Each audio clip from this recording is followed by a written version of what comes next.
You want to repeat what you just said? Today I learned that someone in my group has had sex with 300 different women. So yeah. Oh, also, Godzilla's in Fortnite. So and also we lost Matchstick. So Matchstick is probably. Oh no, he's back. There you are, Matchstick. He couldn't handle Godzilla being in Fortnite, and to be fair, I don't blame him. It's truly groundbreaking stuff right there. Maria, it's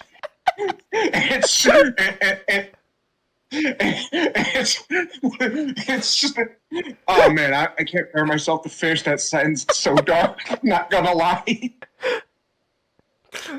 I mean, she's destined to die anyway, so. Okay, then fine. If she does it too hard, he accidentally snaps her neck. Oh my gosh. Oh, see? Oh, okay. I see how. No, listen. I didn't say you don't have to say it. I'm still gonna react to it. Okay. All right, here we go. We're gonna kill the scientist. He said he could see the light.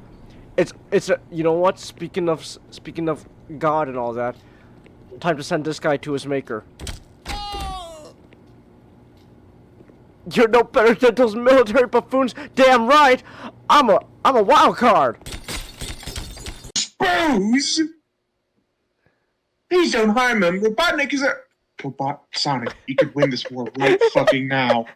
You can win this war right fucking now. I love Tails' expression. That was bullshit. I was literally point blank, and I was missing with a shotgun. Fuck you. Oh.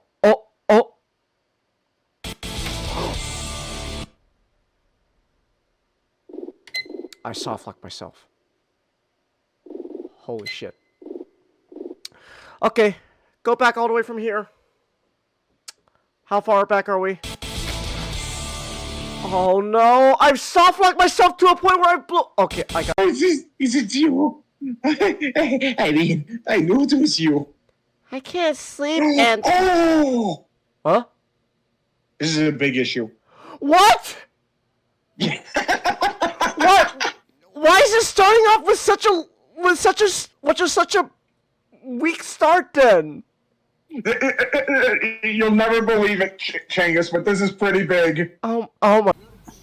Wow. But you get to watch it here, you'd be really horny. Hold on. Okay. Like, how? It's struggling. Look. Bro's using his index fingers to type. It's precious, man. He's trying his best. Crimson Lantern. Okay, what the shit? What the shit? What the shit? Oh no! Oh no! Oh no! Oh no! Oh no! Where's our bird? Where's our bird? What? Bird? Hurry up! Oh, okay. Edge. Nowhere else to go but down. Good riddance. Wait till next time, Mr. Hedgehog. I'll be the one with the surprises. You're not quite my.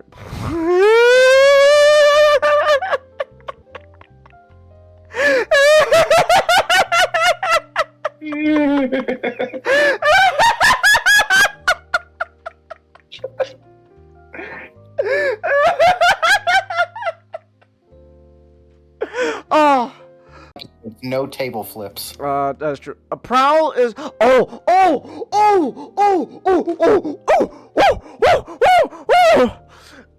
I remember. Woo! It's Planet of the Apes time. Woo! I hate this episode. Because Nick. Time for another MacGuffin! Yay! And guess what, Nick? It's another powerful magical artifact from Cybertron that could bring.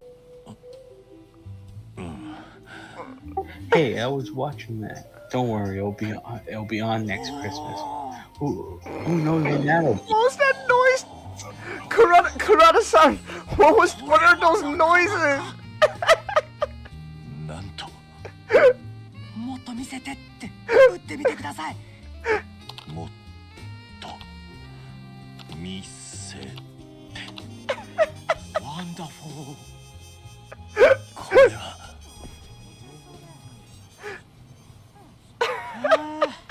お疲れ様でした Bro really discovered about internet porn. 楽しかったでしょ What a great first sub story.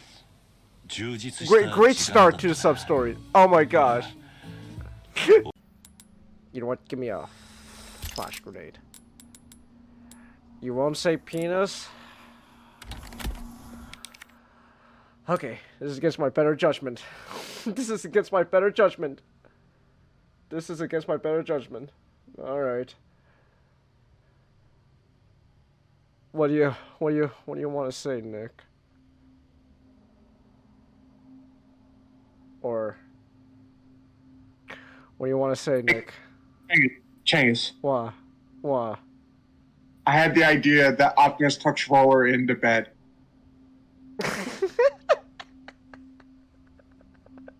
Like Roller has like a dog. That's what you wanted to say? He puts a blanket over him every night. Okay. That's so important? Yes. Okay. Oh my gosh, who? Oh my gosh, it's you, the fucking... Okay. Ooh, oh, you bastard! Oh, you don't stop spitting at me, you bitch! There we go. Fuck. Oh my gosh. Another one. Stop spitting acid at me! Another one. Another one. There we go. Oh my gosh, stop spitting acid at me. I'm trying to talk about AI. Goodness gra- oh, there's a fucking head crab. There we go. Anyways, what? Where was I with AI again? Where did I leave off? The United States fall and bow before 8 crazy nights. Master Sadler. The worst has happened. I'm covered in human feces. Whose blood are you here for this time? Like I was saying, as long as I follow one simple rule, don't stop. Great idea, Sonic. We'll join you. Not me. I suddenly feel a chill. Sally, put your jacket on. What happened to your jacket you got in your own little miniseries? Put that shit on. I told you you were gonna catch a cold, Sally, but you didn't listen. He's gonna go right in there, James. He's gonna commit a crime for his Wait, are we child napping? Yes. Oh, I thought we were not. Kiryu was not going to jail.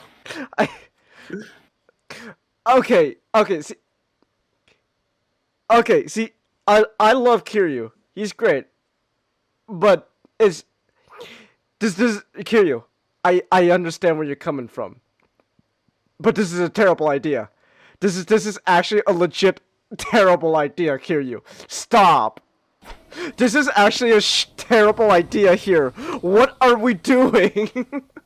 We can't just child nap. Kiryu, you already went to jail twice. You spent 15 years in prison. Where is it? Okay, you know what? No, I don't have the rocket launcher equipped like a jackass. Okay, you know what? Hold on. Wait for it to reappear. Okay. Yeah, that's right. Eat it, rocket launcher. Yeah, I got you. Shot rocket right in its vagina. This sounds so wrong out of context. Saying I shot a rocket in this vagina.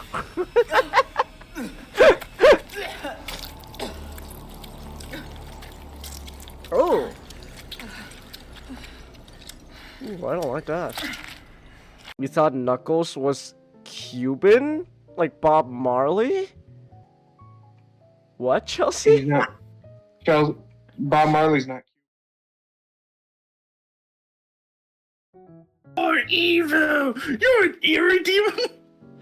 Man, what took you so long, idiot? Hades, you have no soul! Well, yeah, I have no soul. I'm a god. I'm just doing my job here. Alright? Now, if you're not gonna fulfill your end of the contract, then you're not crossing the river, buddy. Now get lost. Or say hello to my pet. Say hello to my pet. And it's like, oh, you want to meet my wife? Why do you want to meet my wife? Here. Oh, you want to I need take you to her. I need you to fill this form to meet my wife. It's 300 pages long, and you must sign it in triplicate. Get signing, buddy. I'm never gonna meet your wife at this rate. Well, those are the rules, buddy. I don't make them. I just enforce them. So, so yeah, just give me bureaucrat Hades. That way you get both just evil Hades, but also Hades that's that's somewhat accurate to mythology. He's just a bureaucrat. Yeah, I'm trying to remember what was Audio's good and loud and clear, Chelsea. All right. no. Yeah, okay. It was Pither. Pitha? Pirithus. Pirithus. Yeah. Like the whole joke. So essentially, he and his good pal Theseus, Hmm. you know, that jerkwad. Yeah. Pythagoras had a brilliant idea.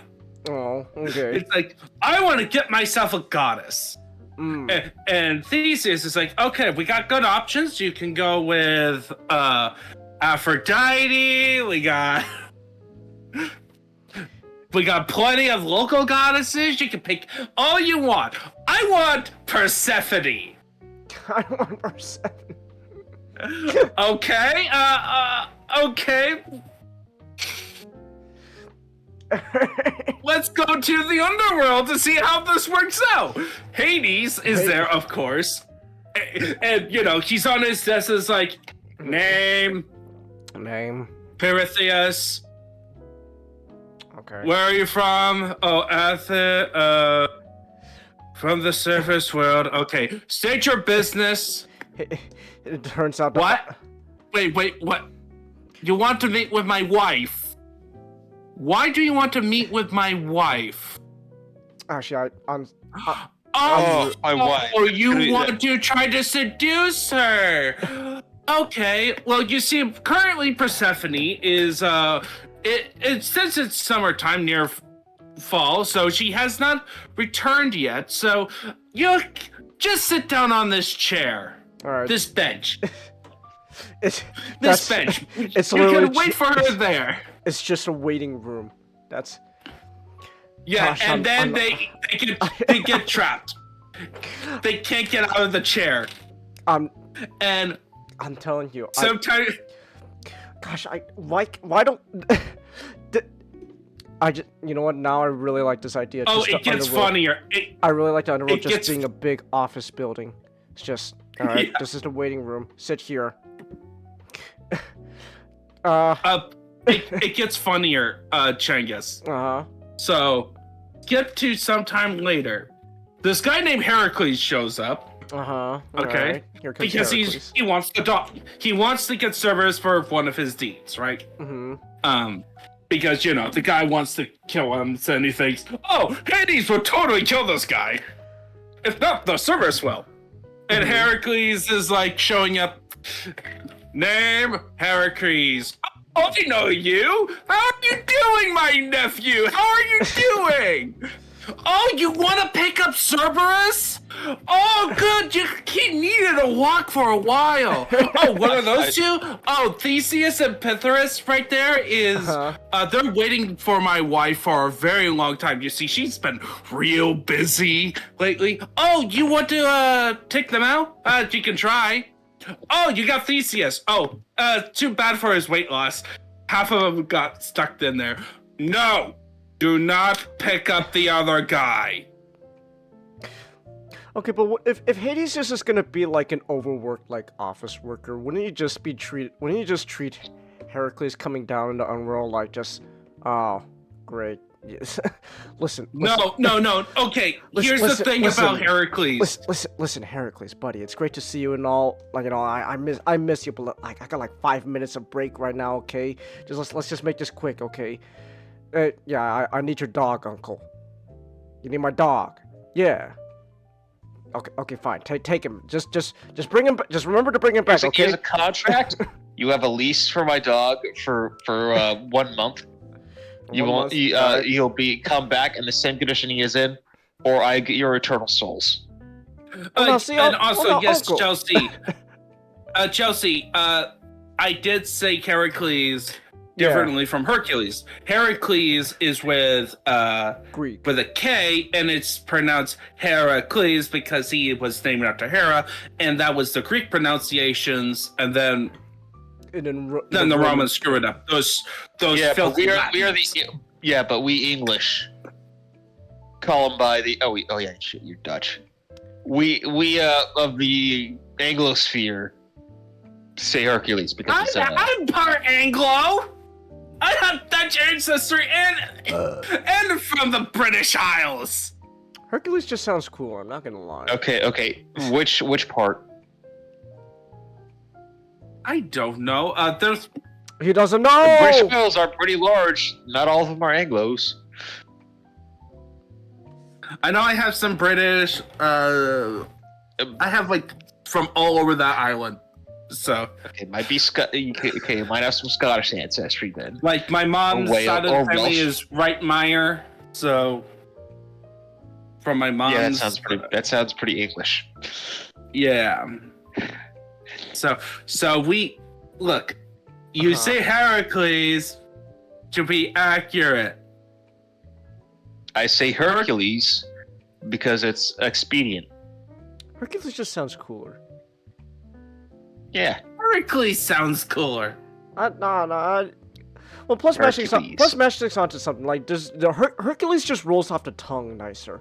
Hercules. Sounds powerful. Much like way to shop. Yes. Like way to shop. Yes, exactly. Waiter. Waiter.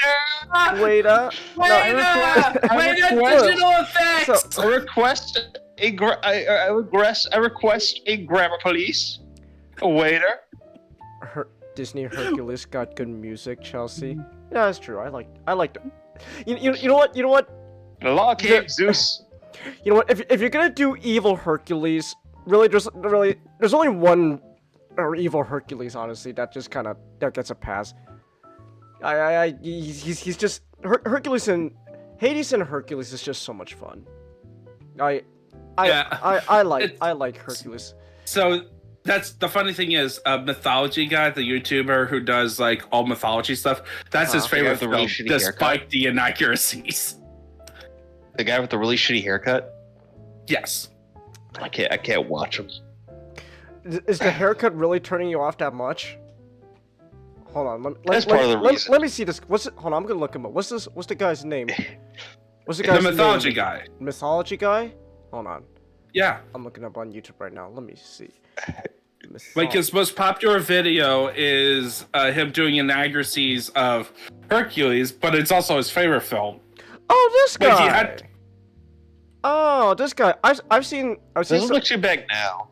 Yeah. I've seen some of his shorts. That's how I learned about the wonders of Egyptian mythology. Boy, those Egyptians, they got some explaining to do. So, but yeah, no, I know about this guy. Yeah, I seen some of his stuff. So, But yeah, man, I just like Hades from Hercules. All right, he's just so much fun. Like there's like a charisma behind him. That just makes him so much fun. It's like, yeah, I like that Hades. He's a lot of fun. You know, what's his name? What was his voice actor's name again? Was it James Woods. Yeah, James Woods. He great. He's great. And he's still alive. Look at that. 77 years old. He's still kicking. Hell yeah. So yeah, James Woods, great. Just great. I remember him from there was a boxing movie, Family Guy and Justice League Crisis on Two Earths. Oh, who's he in Justice League? Owlman. Oh, okay. Oh, that's nice. So that's cool then. But yeah, I like James Woods. Why does his hair look emo? Well, who? The mythology guy? He doesn't look emo. Chelsea, I don't think you know what emo means, Chelsea. Emo's a very different aesthetic going on, Chelsea, okay? Yeah, So- and he's not. He doesn't dye his hair black.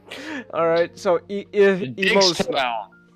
Digstown was a movie I seen him in. She said you look emo, Oh, Ray. oh, You- okay. Last time Now, I don't know what you look like at the moment, Ray, but last time I met you, nothing screamed emo, so I don't know what... Is he wearing black? Are you wearing black currently, Ray? And did you straighten out your hair to be black? You look the same. Black hair. Well, I guess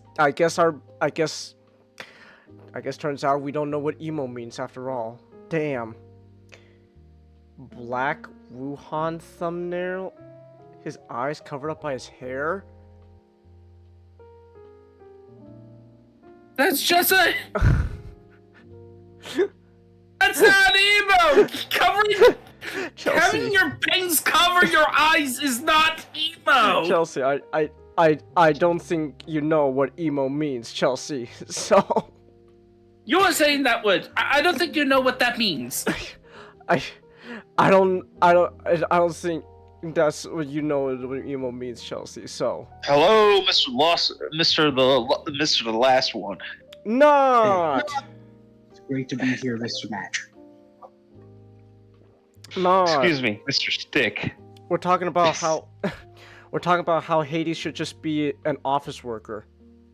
And it'll be great. The underworld should just be one big office building. I know.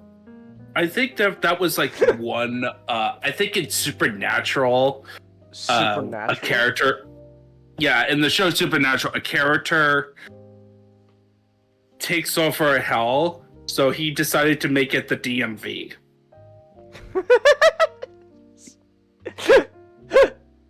That's amazing. Underworld's just a DMV. Yeah, that truly is. No, actually, the helping the DMV is honestly great. Cause I hate the DMV. Holy shit, I hate it so much. Don't ever go to DMV, even though it's You have necessary. to. I Yeah. know. That look. I don't make up the rules, okay? Government's the one who made it. You gotta go to DMV. So. Chelsea, hair. How many times? I'm only gonna reiterate this one more time, Chelsea. Hair covering a person's eye doesn't automatically make them emo. That's not what emo means, Chelsea. All right. That's not what emo means. So. Yeah. I don't think. So I don't think you know what emo means. But how you been, not? How you been, last one? I've been pretty good. I'm testing out something really promising, trainers. And if it comes out, and if it's good to be true, then Okay. this is something. that you and Nick are gonna really enjoy. Oh, okay. Oh, that sounds fun. Hell yeah. You don't know what any words you never heard about before means, Chelsea? Okay, cool. It's Yeah. fine, Chelsea. It's fine. Cool. I mean, alright. Oh, excuse me. I don't know who's tagging me on Discord right now. By the way, I restarted a playthrough of the first Devil May Cry game. Hmm. Just so I could, because after like Ninja got him black, it's like I probably need to revisit that just so I can have a comparison to just understand, kind of compare and contrast like first game entries and stuff. Uh-huh. Almost immediately, Trish is 10 times better, a million times better in both interesting character analysis and actually being a BA than Rachel ever could be. Hmm. Oh, people are just talking about the new Transformers stuff. Okay, that's what I'm being tagged for. Yeah, I'll talk about Transformers later in a bit. I'll talk about it later. I got thoughts to say about that. Which actually I don't really have anything necessarily negative to say about new Transformers stuff. All my hatred at the moment has just been completely directed towards the Oscars. So I feel no ill will towards the plastic toys. All my ill will is just completely directed at people who vote for the Oscars. I still think we should just kill them all. The Academy Awards, I beseech you. Exactly. Are you gonna just do the whole Transformers 1 meme about the age of... Why not? The age of the Academy Awards is over. No more will Jimmy Kimmel ever host the Oscars. Follow me, and we can finally have good finally have good award show again. I swear, if Rise! we'll talk more about the Oscars and stuff later in the show. But man, I genuinely feel like every year when it comes to Oscars, it feels like, wow. I know, like, it's like, for me, like, the Oscars just feels like, wow, I really don't like you every time like something comes up with the Oscars every year, and just somehow every year those feelings just end up growing even worse. I think this year I've just kind of become even more mad at the Oscars. Like last year, like you got like I'm sorry. Continue. No, it's like last year, you got like Jimmy Kimmel hosting again, like twice in a row of the Oscars. It's like, gosh, I hate Jimmy Kimmel so much. And then Just wait, they'll bring him a third time. oh, I You know that's gonna happen. Oh, I know for a fact they're gonna fucking drag his ass back for a third time. Jimmy Kimmel, are you willing to host the Oscars again? Okay, sure, why not? Yeah, because Jimmy of Kimmel, what do you want to host it for a fourth time? No, not really. Pulls out a gun. I'm not asking. I'm telling you, you're gonna do the Oscars the fourth time. Well, yeah, because you know what happened to all the previous people who tried to do the Oscars?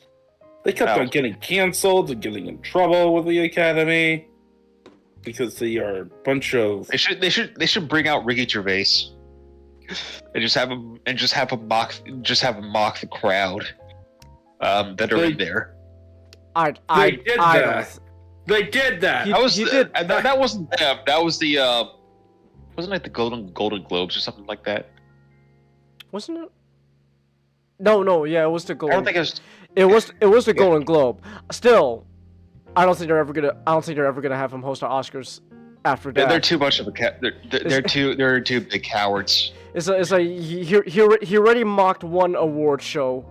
They're not gonna let him mock another one. What? So,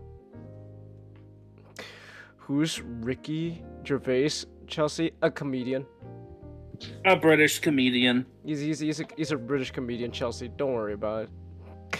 So, I don't know. I just feel like every year, my hatred towards the Oscars just grows. Idris Elba or Chris Pratt to host the Oscars, Chelsea? No, they're never gonna do that. It'd be kind of interesting. I'm not gonna lie.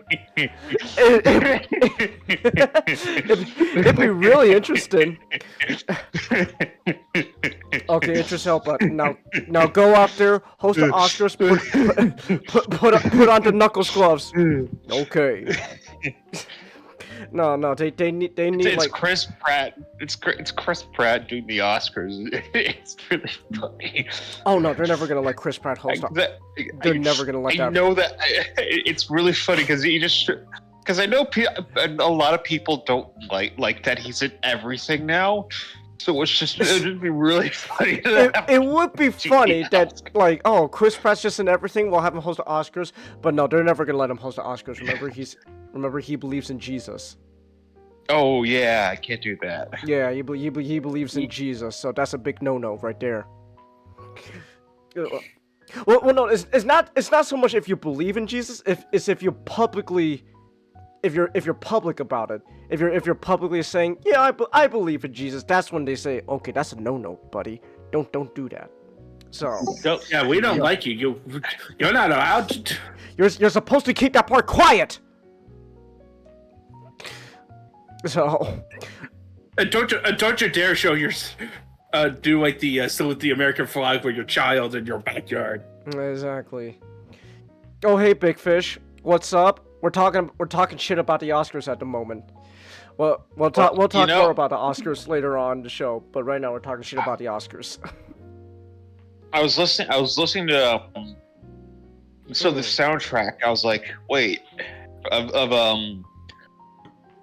Zone of the Enders. I was like, wait, I know that. I have that shit in my phone. I downloaded a video game compilation. And then Zone of the Enders music was on it. Nice. And then I'm listening to the Zone of the Enders and the game. I was like, that's on my phone. I have that. That's great. Yeah. But speaking of metal men. Oh yeah, speaking of metal. And good movies. Well, both not good movies. And metal men and movies. Okay, I've said it before. I have a soft spot for Iron Man 2. I was talking about the Oscars. I thought we were. Yeah, I couldn't use the word "good" and the Oscar in implying the Oscars in the same sentence. Oh, okay. I thought we were getting into our topics already. So. Oh yeah, I am. Yeah. Okay. I was like, movies and metal men. Yeah. Because we were talking about the Oscars and. Yeah. Sony others. But yeah. But no, since we're hold on, I'm just doing something real quick. I'm trying to multitask. Okay, here we go. But anyways, I was just saying though, I still stand by what I said. I have a soft spot for Iron Man 2. I it's like pretty Iron solid. Man 2. I like it. Yeah. I like it. It's a lot better than what people say. Yeah. Again, it's when it comes to these earlier films. Partly it's just the reaction when they first came out, and we have a lot better hindsight, but also the love for the later films. Yeah. Overtake. Sorry, you're saying something, not? Oh, I was just gonna say, like, I think like, well, the hate Iron Man 2 gets is like, I think it's just to be expected because a lot of the earlier MCU films really didn't get that much love other than like the first Iron Man. And that was just because that was really just on the back of RDJ. Right. because people like RDJ is making his comeback, you know, and people are starting to think, oh man, you know, he's a great actor, and that kind of became a double-edged sword for Iron Man because people kind of focused on RDJ's comeback and not the fact that, you know, the movie itself is just good as well.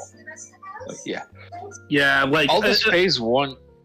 Sorry. I don't think you were here enough when I said this statement. Like, in my opinion, phase one is the strongest of all the phases. Yeah, I was about to say that. In the MCU. Phase one just has a pretty consistent. It's just because phase one just has a pretty consistent quality when it comes to their movies, which is all just pretty solid. Like they're all pretty good. It goes from solid to really good. Mm-hmm. And it's there's no stinkers. There's nothing mediocre about it in it. Yeah, and like there's the other phases which have. And also, it doesn't space. feel. And here's another thing: it doesn't feel like the changes they make to the comics and to the characters. It doesn't feel like they're making a cookie cutter of like, this is what the MCU is supposed to be, and we're gonna cram the character that we're adapting into it.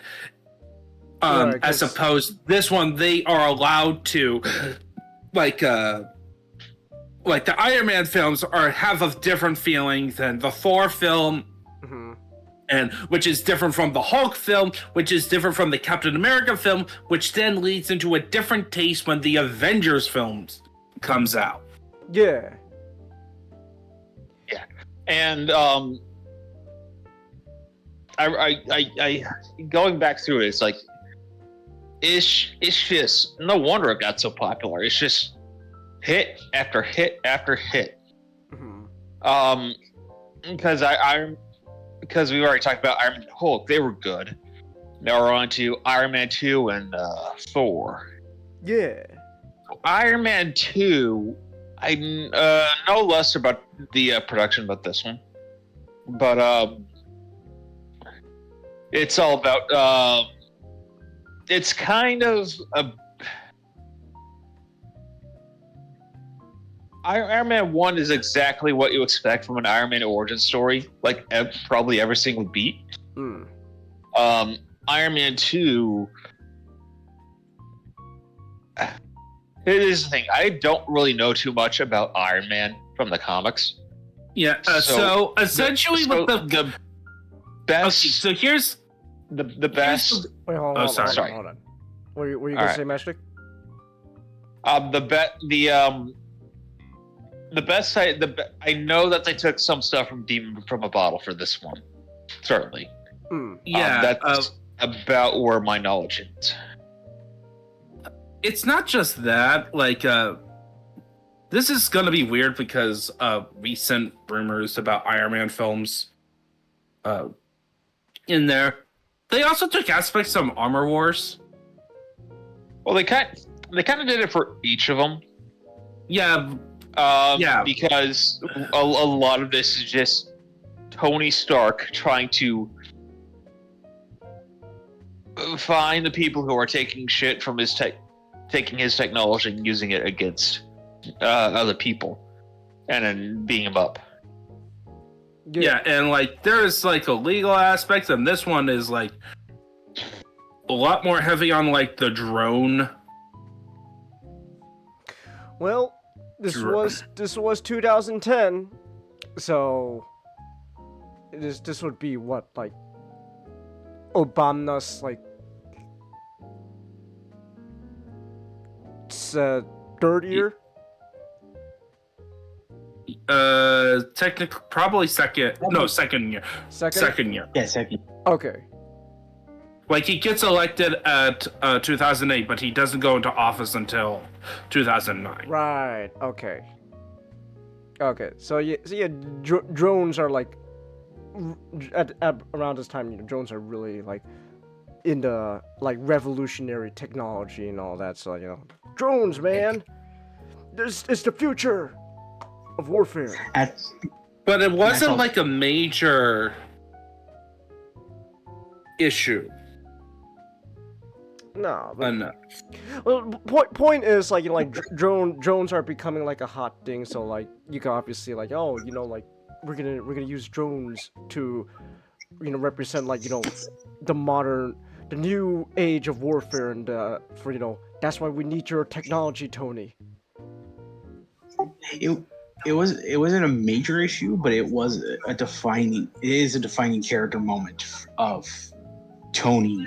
I think maybe throughout the trilogy, because like obviously you got like the first movie where Tony, you know, he almost gets blown up by his own weapon, which prompts him to kind of reflect on the fact that my family's company has just been reduced to making you know tools that any side can use to kill each other. So like I need to clean up my image and my company's image, and we can actually do some good things. And now you kind of see that in this film where it's reached, like Stark's mark on the world is kind of reaching its natural conclusion. Yeah. I do. So Sorry. I am looking through through some of the trivia stuff on this movie, but it looks like there was a decent amount of headbutting between Jon Favreau and the studio heads about what the movie should have turned out to be. The Iron Man trilogy really is just it's really a study of patience with Jon Favreau, because by the time you get to three becomes a special case. Like, yeah, 3 is when he's not directing. He's letting Shane Black do it. You know, if I had a nickel for every time Jon Favreau started off really strong, and because of executive meddling, he just fell out, I'd have 2 nickels, which isn't a lot, but in this kind of climate, it's not unexpected that it happened twice. Man. I feel kind of bad for Jon Favreau. I do too. Dude just wants to make some cool movies, and then Disney's just fucking running him through the ringer. So. He should do what James Gunn did. Go to Warner Brothers. Those guys are so screwed up that you just let James Gunn do whatever he wants. All right, James Gunn. All right, Jon Favreau. Welcome to the new DCU. So, but Iron Man 2, I found it fun. It's not as good as the original, certainly. No. But even despite all the issues that the production of the movie had, it certainly was. I think they were able to pull out a pretty solid movie. Not good, not really good or great, but like solid. Yeah.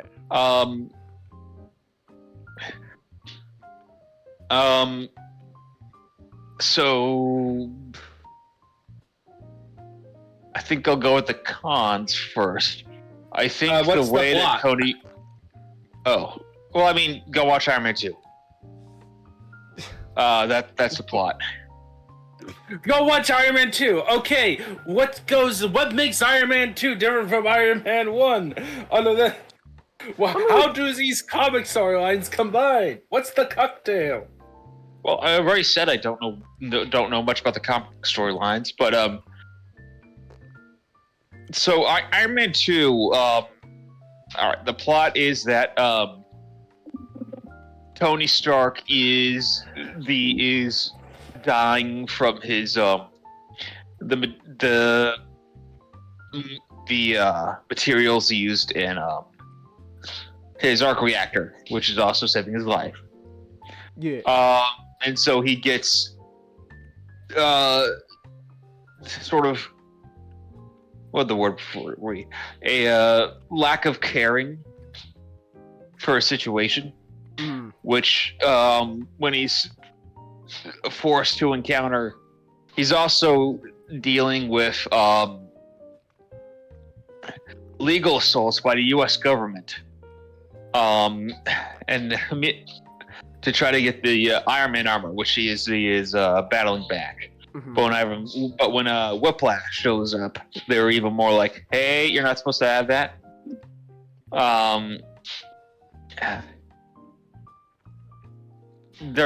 Me and my dad were joking that if this was real life, the CIA would just go and kill him and just steal his stuff, which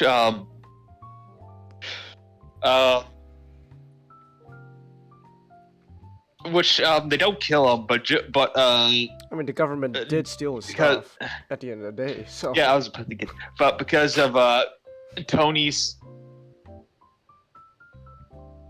really not caring about stuff because of his because he thinks his situation. Because he thinks he's dying. Yeah, he is dying. Yeah. He offends his best friend James Rhodey, and Rhodey goes and steals the stuff. Does not kill him, but he does beat him up. Steals the suit. And it's like, wow. Now the government has the Iron Man technology. Good job, Tony. The feds have your stuff now. So... Everything is... Tony, you really messed up with that stuff. Now they're just gonna use Iron Man people to bomb Afghans or something. Exactly. This is your fault, Tony. You should have beat the shit out of your best friend harder. But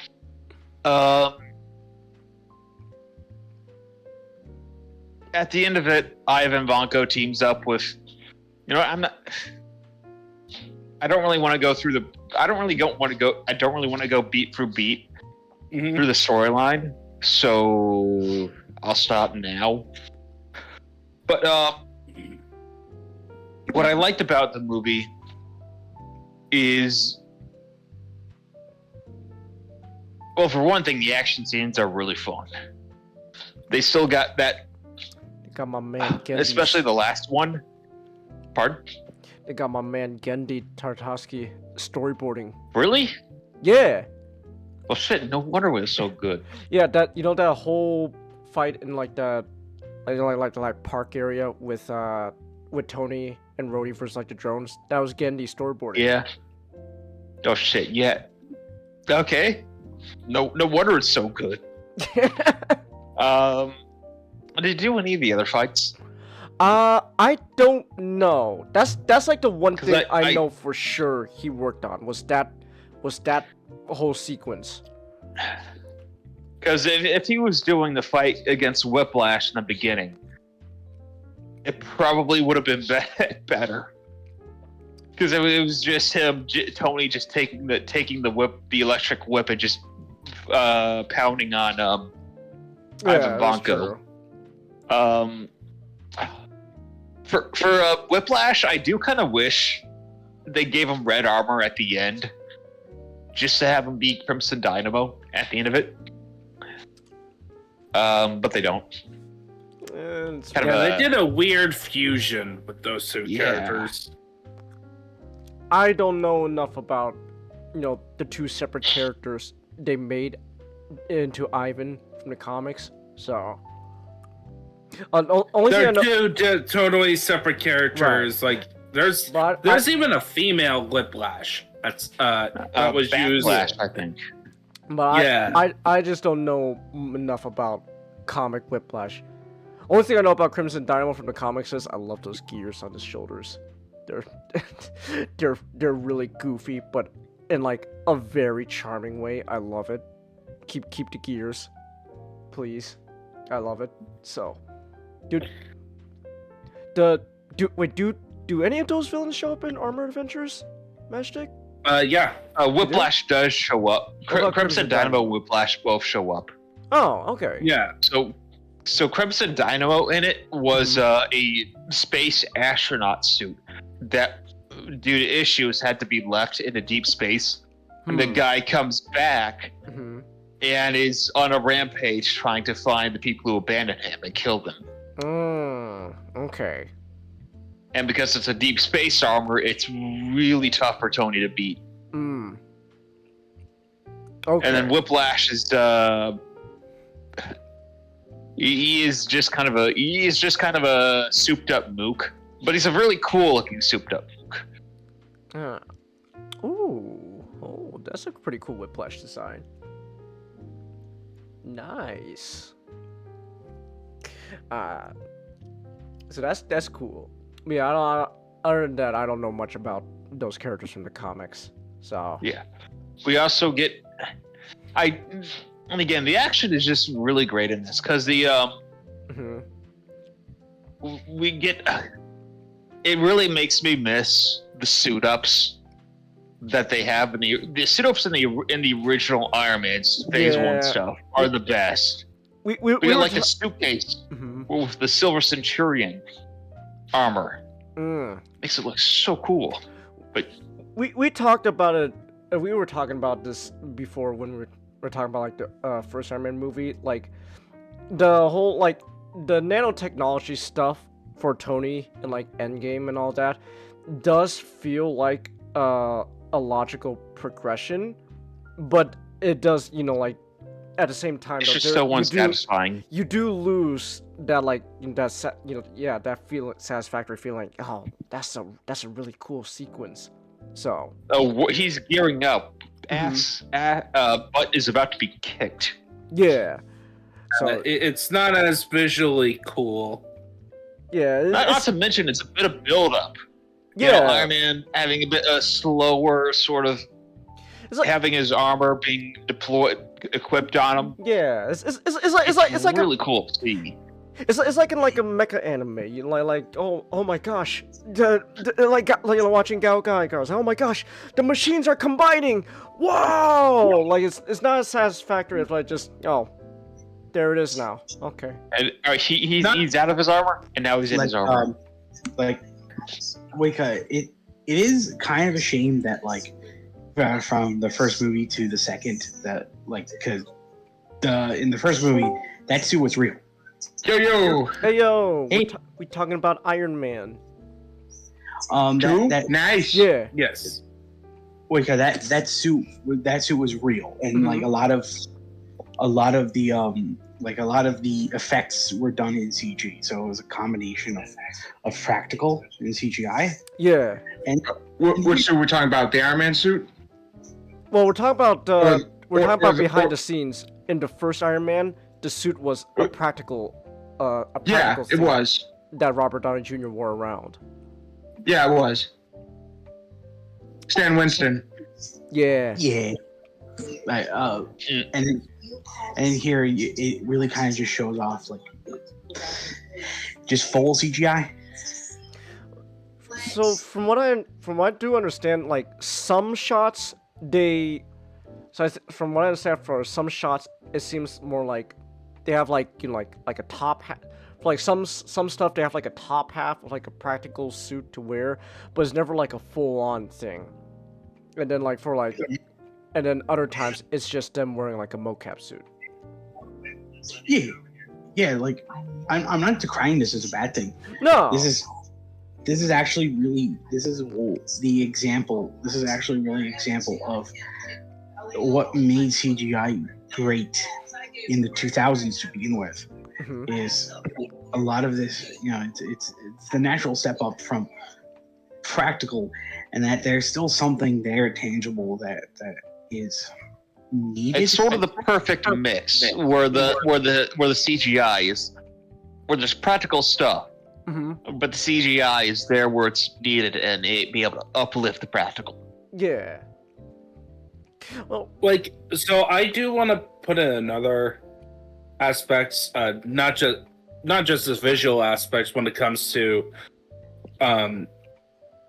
having like the briefcase suit and having effort that the character has to put on dramatic tension. Yeah. Yeah. That's the word I was looking for. Dramatic tension. Like people, in like film reviews, when they talk about plot elements, they talk about stakes, right? Like that's why people don't like plot holes, is that they ruin stakes. Like one of the ways you can ruin stakes, even though you could be consistent, is just giving a character access to the full kit all the way. Like Tony in Captain America Civil War, having the access to make a little Iron Man gauntlet when he was dealing with Winter Soldier. Like, and even though it's like a minor thing, it's like it does take away some of the tension elements. It's like, it takes away the tension of, Tony has to fight without his Iron Man tech, and he only has like bulletproof glasses for protection. He could theoretically just pull out his suit anytime and be on the go. Like the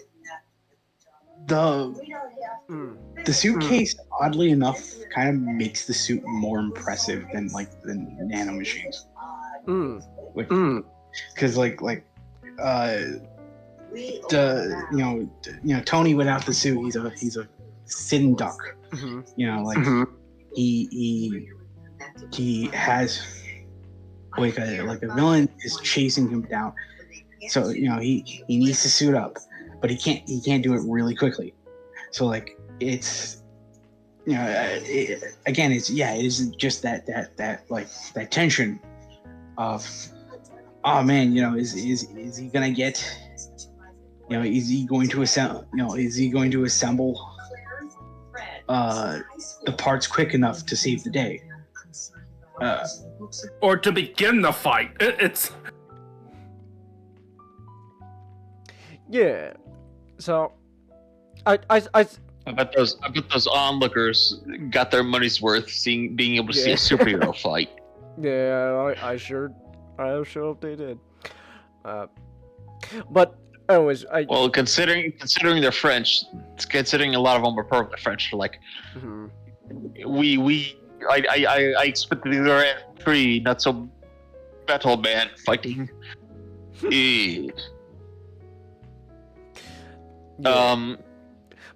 That said though, there's also an elephant to address in the room when it comes to Iron Man 2. Miss, why are you black? What? Don Cheadle. You replaced Terrence Howard. Terrence Howard. There's no more. He was hard to work with, so they replaced him with Don Cheadle. They just couldn't handle teriology.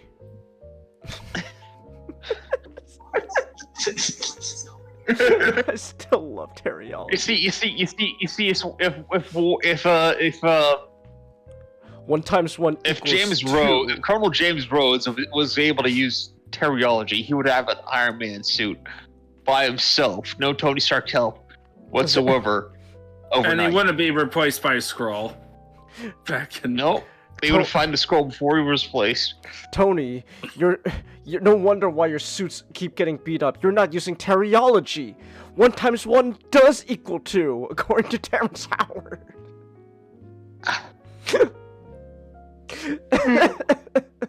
Also, I'm pretty sure James Rhodes was always black.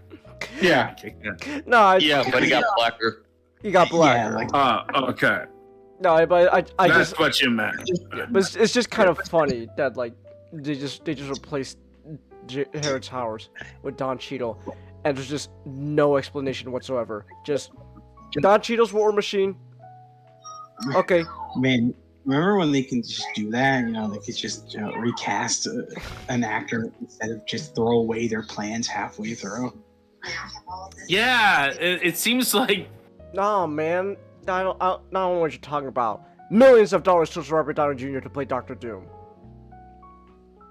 I'm sorry. I'm sorry. What's his name? Chadwick Boseman died in real life, so we have to kill off the character now instead of replacing his actor. No, but okay, real quick. Black Panther 2 is so funny about that because like the whole point of Black Panther 2 is, oh man, you know, T'Challa is dead because Chadwick Boseman's dead. Oh my gosh, what are we gonna do? Sure, you gotta be the new Black Panther. And then literally they just end the movie with saying, oh, by the way, here's this little kid whose also name is T'Challa. He's gonna grow up to be Black Panther. They should have just named him T'Challa too. Might as well. So they literally had a whole movie about, gosh, who can replace Chadwick Boseman as Black Panther, and the answer is this baby. This kid here is gonna grow up to become the new Black Panther. Another obvious question is, why didn't they do this movie after Infinity War? Why didn't they just delay Endgame? No, Black Panther 2 because was this after. sounds. Black Panther 2 was after Endgame. No, I know. They should have done this, like, you know, the plot sounds like... Because Chadwick like, Boseman perfect. already filmed stuff for Endgame. They already put him in front of a green screen. Because Chadwick Boseman died after Endgame was filmed. Yeah, his illness. Yeah. His illness was like a secret to a lot of people. I don't know how many people knew. So like when he just died, like the plan was thrown out. I assume that the Marvel guys running Marvel did not know. Probably. Yeah. Because they probably would have planned it out better. When Chadwick passed away, it pretty much caught everyone by surprise. So. Yeah, I remember being caught by surprise on that. I'm just saying, like, in terms of the reaction, it's like, in the plotting of whatever, you could have done something else than just spent 5 years trying to revive T'Challa with the Infinity Stones, and then he died in his next appearance. Yeah, you really should. At that point, you really should have just recast him. They should have just recast him. Like James Bond does it all the time. No, man, you don't understand. What are we gonna do? T'Challa Don't is you understand? dead. Roger Moore was the perfect Bond, and that anything after him was heresy. You're talking about the Broccoli family when they had to recast, had to made a new Bond film after No Time to Die. What are we gonna do? Roger Moore's James Bond is no more. So. I still love that their name is Broccoli of all things. Well, now Amazon is in charge, so. Yeah, but Crimson Dynamo was. No, yeah. I'll let you finish what you were gonna say. No. No, I was just gonna bring up something else when it comes to just the Iron Man 2 introducing more MCU stuff, but I want to hear what you have to say real quick. Go ahead. I was just scared Scarlett Johansson comes in. Yeah, Black Widow. Yeah. Which they that is interesting how they do it, because they bring in Black Widow here, and then Hawkeye in Thor. He has a cameo. Because they're Thor and Iron Man 2 is happening at the same time. Yeah. And technically Captain America too. The bit on the ice. Technically, yeah. Like, yeah, like the whole premise is that this is one big week. Nick Fury's a big week where it's like, Yeah. Uh-huh. because technically also Hulk is happening. Yeah. Yeah. Like in 1 week you have the Incredible Hulk, Iron Man 2, Steve Rogers gets discovered, and Thor. So Phil Coulson, who I think shows up in this one, Yeah, Phil is Coulson having a shows up busy too. week also, being like, oh, we have to go too. Straight up halfway through like the film, Phil's actor, Phil Coulson just the character just goes to Tony's like, so anyways, deuces, I'm going to New Mexico to check out Thor. Bye. Bye. So, go ahead. Also, it before- must be a. Were you Yeah. gonna say that? I was gonna say before we continue, I want to show this really quick. I just got one thing. Oh, okay.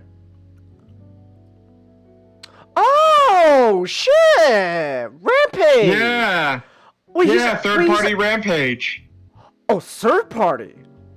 Yeah. Oh, wait, third. I didn't know there was a third.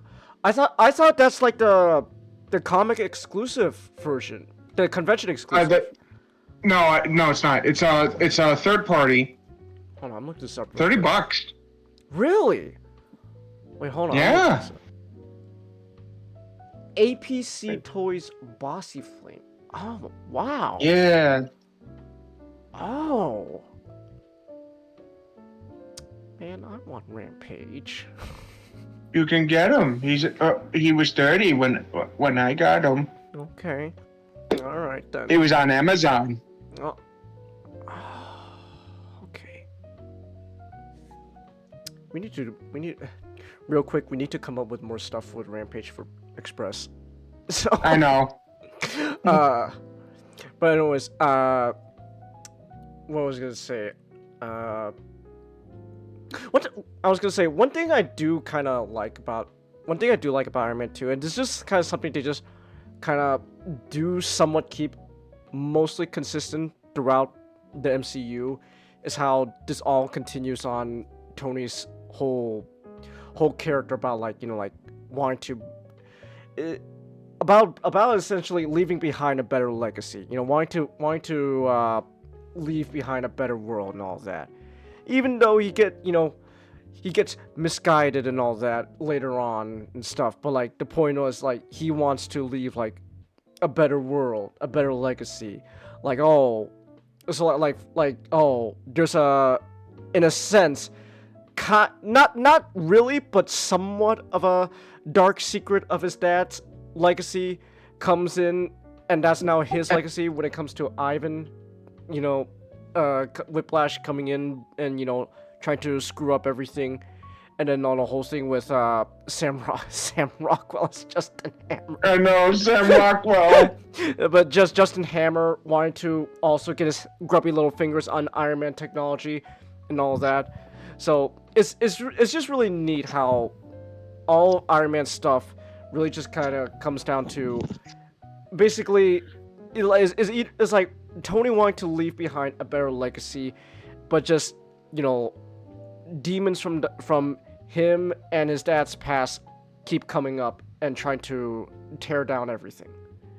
If I had a nickel for every time Iron Man had to deal with somebody stealing his equipment, I'd have probably infinite nickels, because that's what they're always going to be using in the future. Yeah, that's the common template for an Iron Man comic run is we need to have Tony screwing himself over. We need to have someone trying to steal a technology or using Tony's technology in some way. The classic one is Armor Wars, but I wouldn't be surprised if that stuff didn't happen before that arc. It started happening in the later ones. Yeah. Because recent comics just loves repeating storylines. Like X-Men and Islands. We will do Armor Wars ad nauseum until until he doth the universe. I still don't know what they're even gonna do with that Armor Wars movie. Yeah, that's my question. It's the better question is there gonna have the Armor Wars movie? Well, Yeah, at this point, they might as well just wait until all the Secret War stuff is done with the Avengers, and then do full-on reboot, get a new actor to play Iron Man, and do Armor Wars. do Armor Wars. I'm gonna do Armor Wars. Wow. You might even be able to bring back Terrence Howard as Rudy. Yeah, but no, even better. Terrence Howard is Tony. Oh, Tony brings in a whole. No. He's too old. He could be Howard Stark. Oh yes. You see, Tony will still be white, but his dad will just unexpectedly just be black. Well, Tony's adopted, and Stark Industries and all that. So Changus, funny you say that. He is? Yeah. Wait, in the comics? In the comics, Tony's adopted. What? Okay, what year was this written in? Hold on. Hold on. I'm looking this up real quick. Give me 1 second. Mid 2010s. I know that. Hold on. Yeah, that's definitely a retcon. That's a retcon. Yeah, that's stupid. Oh yeah, it's definitely a retcon they did. Hold on, I'm looking this up. Tony That sounds like something they would do past 2016. Hold on, I'm looking up Tony Stark 616. Oh my gosh, birth and adoption. Wow. Okay. Also, is this really his current Iron Man suit? I guess Terrence Howard really is his dad. This is apparently Tony's this is Tony's suit apparently currently. Huh. Yeah. Where's the? I kind of dig it. Is that anti-magic? Is this related to the Doom taking over the world after? I have no idea what you're talking about. This looks like steampunk Iron Man. It very much feels like a makeshift Iron Man armor. So. Yeah, I think it is gonna be most likely related to, because recently in comics, Doctor Doom has become Sorcerer Supreme, and he somehow also manages. I'm sorry. Yeah. That just got. What? Yeah. What the hell is Strange doing? Probably I dead. know at one point he was dead, and then his wife screwed up somehow. I don't know how that happened. Wait, I don't know how long. Wait, Doctor Strange has a wife? Yeah, that's Cleo. Cleo. Yeah. Oh. She was that chick in the Multiverse of Madness. You know, the purple suit and white hair. Huh. Oh. Yeah. Huh. So in the comics, she was the Sorcerer Supreme of the Dark Dimension, but she became Strange's student, and then over time they fell in love and got married. Huh. Okay. Okay, whatever. And Chelsea, if you're asking about Iron Man got a helmet, got a mouth, yeah, that's normal Iron Man. That's the point, like from Chelsea. class. That's the point, Chelsea. 'Cause the whole point is it's supposed to literally look like just a metal face. He's Iron Man. So, okay. I don't want to always just talk only about Iron Man suits when it comes to like these movies, but one thing I do gotta say is one thing I gotta say also about just like the nanotechnology stuff with his suit is it kind of, at least the design they go with for his like new suit, it takes away the cleanness of his old suits. There's a simplicity and cleanness to his old suits that like just really look cool, and I miss that. So I once they go full CGI, I just can't unsee the CGI. It just when I see like that scene from Civil War, you know, like on YouTube and stuff. I see it cuts from Iron Man, and he has this like CGI stuff like from the neck down, and it goes to Captain America, and then Captain America looks so much real because he's wearing that real suit. And I want Captain America to beat up Iron Man because of it. Well, because of that. Well, it's kind of a whole. we talked about Disney's VFX whole thing. It really just comes down to again. Disney's just fucking working their VFX department like Well, slave it's not labor. even that.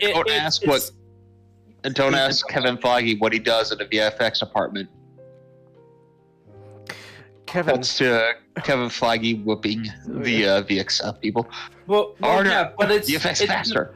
Mr. Feige. It's not just that. Can we have more food? No! Work faster! The designs themselves have kind of devolved over time with the MCU. Well, it's because they have to look simplistic, because one, they have to be easier to animate. Mm-hmm. Two, if we need something real, then we need to make it. We need to make it look simplistic so that it takes less time to manufacture. Yeah. So I can understand. Oh, hey, Jono? It had no. I'm here. Can you hear me? I can hear you now. Yeah, I could see why, but that doesn't make them good. It's not like a good decision. I think, like, for me, peak Iron Man design was it peaked with the Avengers. Oh, I know what you're talking about. Yeah, the Avengers Iron Man suit was really nice. Because the Avengers suit felt like a nice, like, next step up. It looked like, the first Iron Man suit he had in the first Iron Man movie, but kind of just, bulked up. And like it looked really nice and clean. Yeah, it also like, just still feels real. Yeah, and like afterwards, if you just look at it afterwards, like Iron Man 3, okay, too much gold. That's like the main issue. It's just too much gold on that. That's all right. On that cover. But then once you get to Age of Ultron, other than the the big suit, the Hulkbuster arm, that looks cool. But this Iron Man suit just looks like he goes from Iron Man to a Super Sentai character. Okay. Actually, okay. Hot take. I actually really like this suit in Age of Ultron. Like, for me, it's not that, like, the Age of Ultron suit looks particularly bad. It just doesn't look like it pops out. Don't look impressive.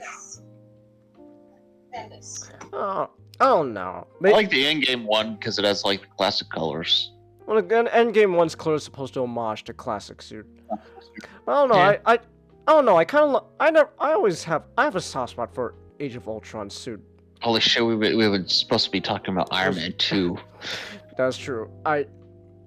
Well, we are talking about. I was trying to make. This is gonna be the last. This is gonna be the last we're gonna talk about Iron Man for a while. Well, no, we still have the Avengers. Point I was trying to make was before. To be fair, I should have cut the conversation I should have cut the conversation off when I had the chance. I got too deep into it. Point I was trying to make was that the suits for Iron Man 2 still carry over. They just look nice, and compared to like how the designs are for like the later movies and stuff. So yeah, but I do, which is why I kind of like War Machine, because War Machine, he doesn't really have that like nano stuff. He also, well, I think with War Machine, I think it's okay if War Machine's suits don't look nice and clean, because the whole point is first off, it's because it's the U.S. military doing all that. But also, second, the whole point of War Machine's suit is like it's just packed to the brim with weapons. So, which I love. Just cut that drone in half. Yeah, that was really cool. The only thing unrealistic about War Machine, it's the only thing that's unrealistic is that the military is able to give quality parts that doesn't break down constantly. Oh, true. That's right. No. Remember when he tried to fire the ex-wife at Oh, Vonko? right. That's right. The extra. But who knows? Maybe Tony sabotaged it. You know, it's the government and weapons companies sabotaging each other's weapons is not uncommon. That's why so many people fucking died in Nam. And also remember, the government is gonna make materials on the cheap, cheap. Right, that's true. We gotta have Okay, so here's a fun fact. Military grade, you know how like people talk about, oh, this is military grade. Mhm. For people of the military, when they hear that term, they think, oh, it's a piece of crap. Yeah. Let's be honest. The War Machine armor would be it would be a massive money hole for the U.S. military. Oh, They would just sink millions upon millions of it on there. yeah. If it weren't for Rhodey being the pilot, it would be If it weren't for Rhodey Rothbald. stealing the armor. Mhm. And there would be no way the U.S. military would be able to give an excuse to the politicians to replace all the tanks, all the aircraft with this armor suit. There's no way. Billions for Iron Man suits, please. Thank you.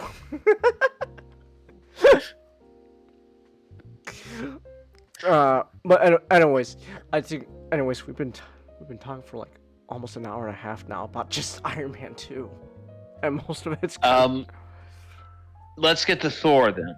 right. Yeah, The Thor. my first really official good. and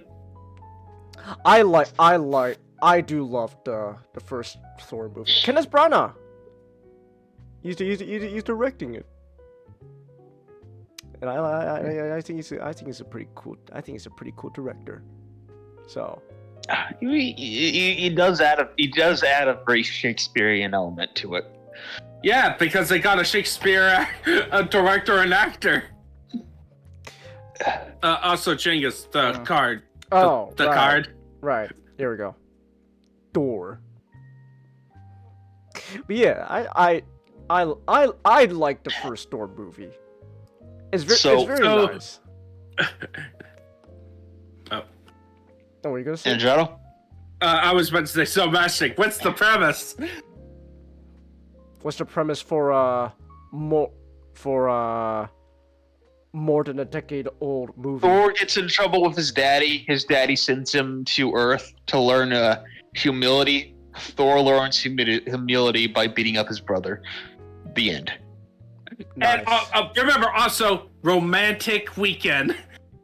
Gets a girlfriend Oh yeah, in an entire weekend. with Natalie Portman. Yeah, I'm afraid that girlfriend gets cancer. Sorry. But she gets the hammer. He tries to romance Prince, Queen Amidala. Queen Amidala. Look, and he managed to succeed because this is Thor. Thor has managed in 2 different sci-fi settings steal another guy's girl. Thor at the end of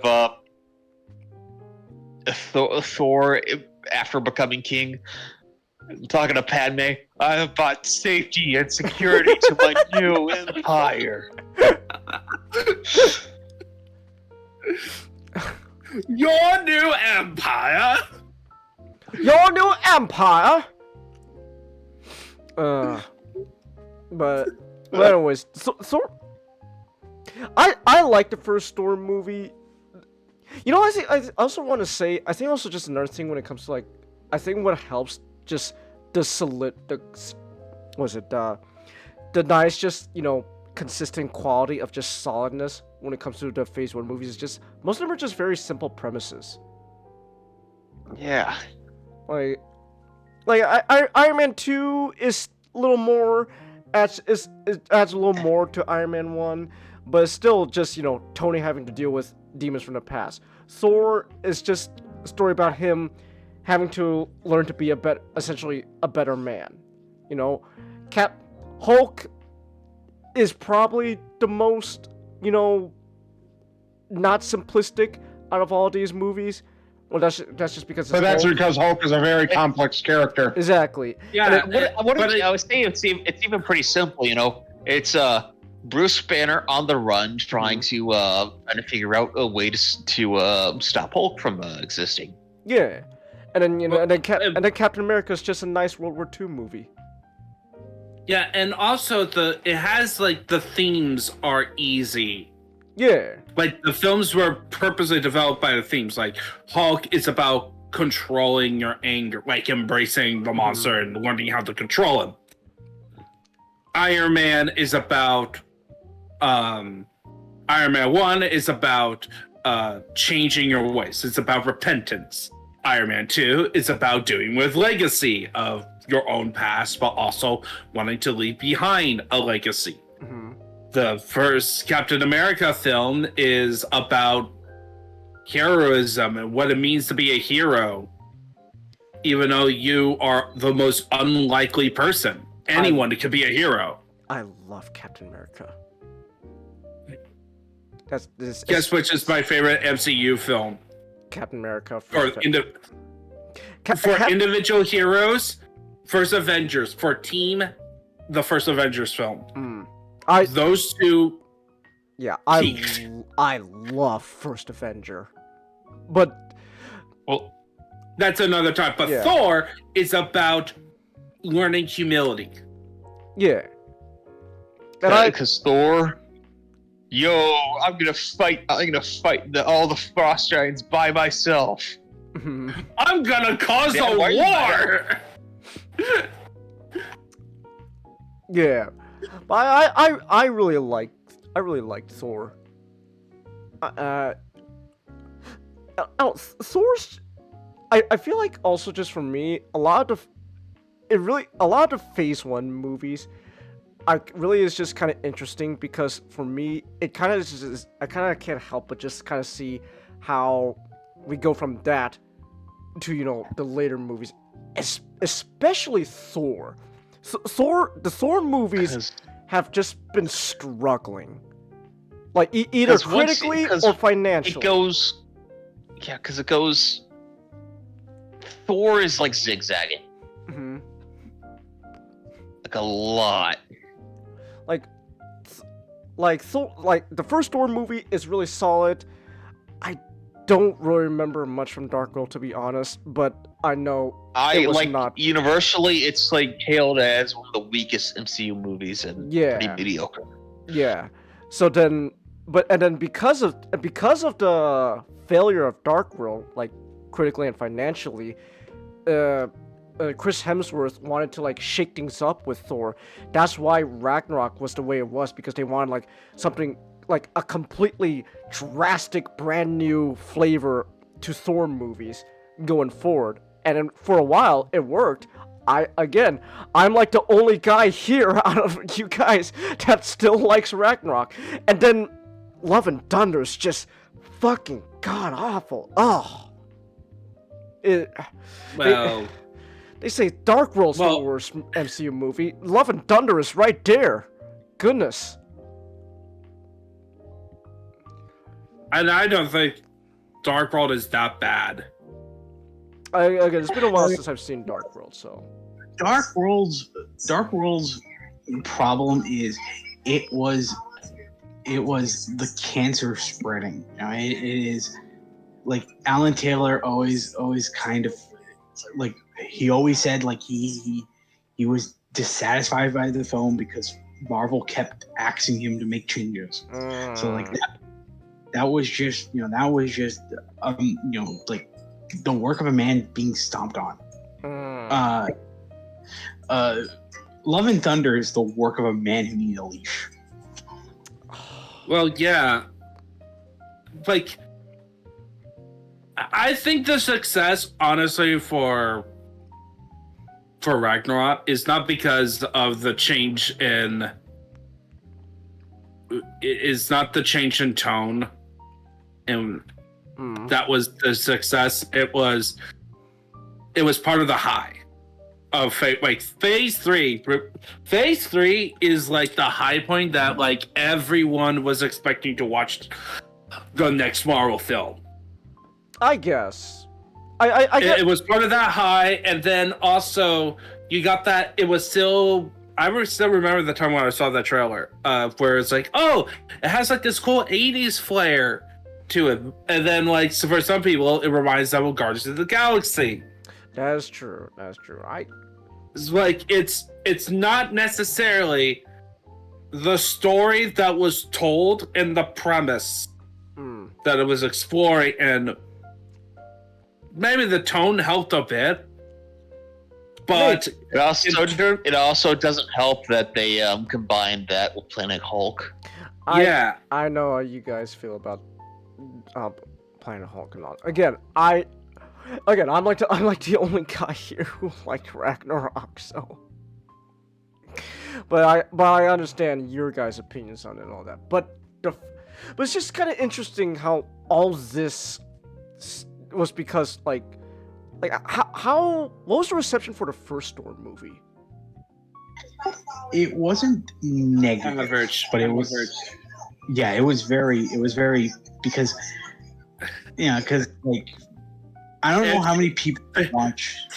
Here's the thing: Phase 1 of MCU, it's always gonna be for most of the films, except for the first Iron Man and Avengers. It was okay. I mean, not even really the first Iron Man. Like nobody talks about that. Well, whenever anyone brings up the first Iron Man, it's always the lead actor. Yeah, RDJ. And I don't want to bash RDJ because like he did a great job on that film. But it's a sense of just people. Like I think it's very much an early sense of just people kind of latching on to a specific style that Iron Man did. And kind of wanting to see that in like throughout the other films and not realizing, well, no, the other films are just trying to be their own thing. They're trying to tell a story in reflection to the character, not just have a similar tone. Yeah, and that's like going back to Thor. Like that's like one of the reasons I hold this film in high regard because it felt like the feeling of the story. It feels like a fantasy epic. Like if you wanted to make the perfect Wonder Woman movie, this is the film you take the tone of. And Thor is reverse isekai. Thor is reverse isekai. Yeah, and it's hilarious. It's like where Thor is like his weakness are cars crashing into him. I think for me, I want another. I think for me, give me your best horse. If there's that's the horse. If there's a word to this for me at least, how I would describe the first Thor movie, it's very charming. There's a charm to it. Oh, it is. Oh, speaking of Thor, my dad told me something that he said that he nobody else really notices but him. Okay. But what was his name? The Asian Warriors 3 guy. He speaks in like the samurai accent, and it's for some reason he speaks in a samurai accent, and then nobody else brings it up. Like it just stands out like a sore thumb once you notice it. That's like Thor's like, oh yes, my friend, we shall fight the enemy, and then it goes what was it? It's not Volstagg. Volstagg was Ray Stevenson. The Asian guy is like, oh, our order is at stake. Oh. I speak English. It's also funny that like it's actually something I remember about the Warriors 3 in the comics because the Asian guy is not samurai, he's Mongolian. Yeah, he like whenever I see him, he looks like Attila the Hun.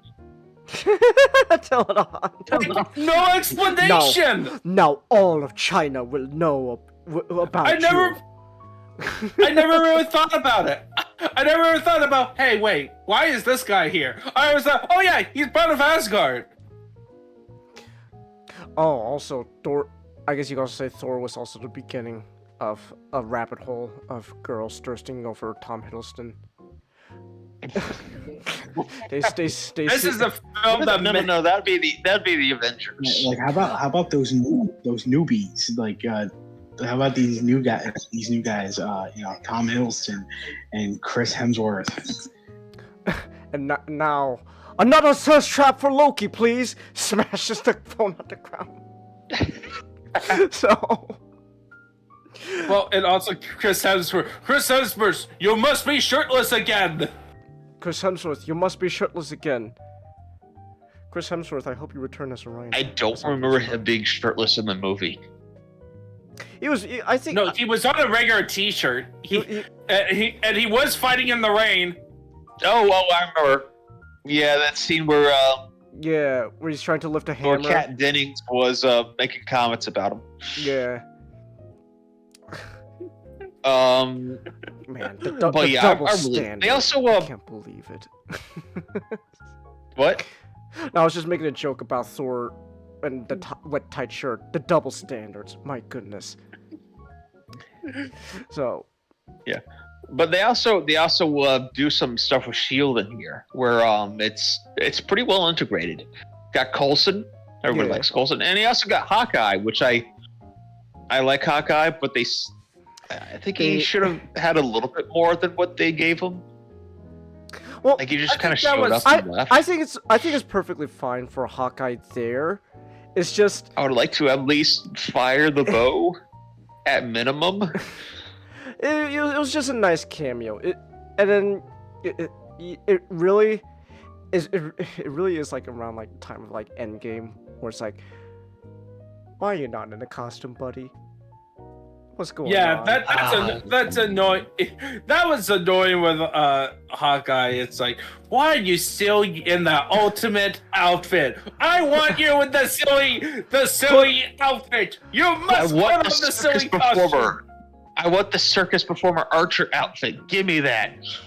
I mean, okay, Ronan is cool. Put on the silly outfit. Okay, you're a dad. You want to entertain your kids. Okay, think about your children seeing you on the street. Man, do they want to say, my dad is cool? He's wearing Secret Service outfit. It really took 6 years for someone to go, so what if we just what if we just make the Ronin look like, what if we combine the Ronin look with Hawkeye? That's how you get his current look in Marvel Rivals, which I think is actually pretty nice. So it really just took them 6 years to go, okay, why don't we actually like do something besides just, here's a jacket, it has hints of purple, good luck. It's not even fucking purple in the Avengers, it's like magenta. Well, okay. Like they couldn't decide between like the red from Ultimate and purple. Well, it's like, I'm fine. Okay, I'm fine with Hawkeye in how he looks in Avengers. Around time of like Age of Ultron, where he is like, where like Avengers are operating independently. It would have been nice if he had like, dude, you work with a guy dressed up as a flag. Just wear the fucking costume. Just put on. One of your teammates becomes a giant green rage monster. Just put on the mask. Put on. Just put on the mask, Hawkeye. Put on the mask. And it helps with your family. It helps with your job of protecting your family. The whole reason. But one of the reasons I'm just giving a possible reason why they didn't give them, the ears. And I don't think obviously they didn't do it because they think it was stupid looking, but one of the reasons you could justify it. Hawkeye's the most normal out of all of them. I guess. I think you could just so easily just make like like integrate that costume, and not necessarily just modernize it, but just like like make it applicable to that role. Like hell, if you wanted the glasses, you could just put it into the mask. Yeah, and also Nick. I never even gave him the That means glasses. every future Green Arrow, every Green Arrow appearance, he must be the most average-looking guy. He can't put on the cap. He can't have the goatee. He has to wear a No, I normal was hoodie. saying, and that you're not getting what I'm saying. Hawkeye, as a character, he's normal. Like out of all of the Avengers in the movies, he's like the one who is the most normal out of all of them. Yeah. Like he doesn't have issues. He's not a god. He's just a guy. Hey, he's just doing his job. He really did. He is He really did. the most, really, just the most normal guy. Hell, he even says, "I'm just a guy with a bow." Yeah. Yeah. No, this makes sense. He didn't even have the glasses though. That's He did true. it. He had it in like promos, and that's it. Really? He never had it on screen. Oh, that Yeah. okay. That is actually a crime. I don't like Man, that. how to protect your family if you're going around in these big didn't- battles with cameras he didn't- everywhere? he didn't even where have you the full on glasses. face. He didn't even have the glasses. Why? But anyways, Hawkeye and Thor is fine. It was just a nice cameo. Yeah. I do think I'm a little. Here's the thing: when I first saw it, I thought Coulson was like a bad guy. Phil Coulson. To be fair, he's a Fed, and you should never trust a Fed. So you as a young little Ninjato had good instincts. But then when you watch the Avengers films, and then especially Agents of S.H.I.E.L.D., it's like, it's a nice dude. Why did I view him as a bad guy? Why did they? He's a Fed. Never trust a Fed He's at first contact. That is true. He was poking his nose in like the hero's business. That's why you didn't like him at first. He was So, He didn't have the trading card. Oh, also Anthony Hopkins as Odin. Oh, he's good. He's Yeah, like the casting is superb in Thor. Anthony Hopkins, the only guy who gave a shit on the set of Transformers the last night.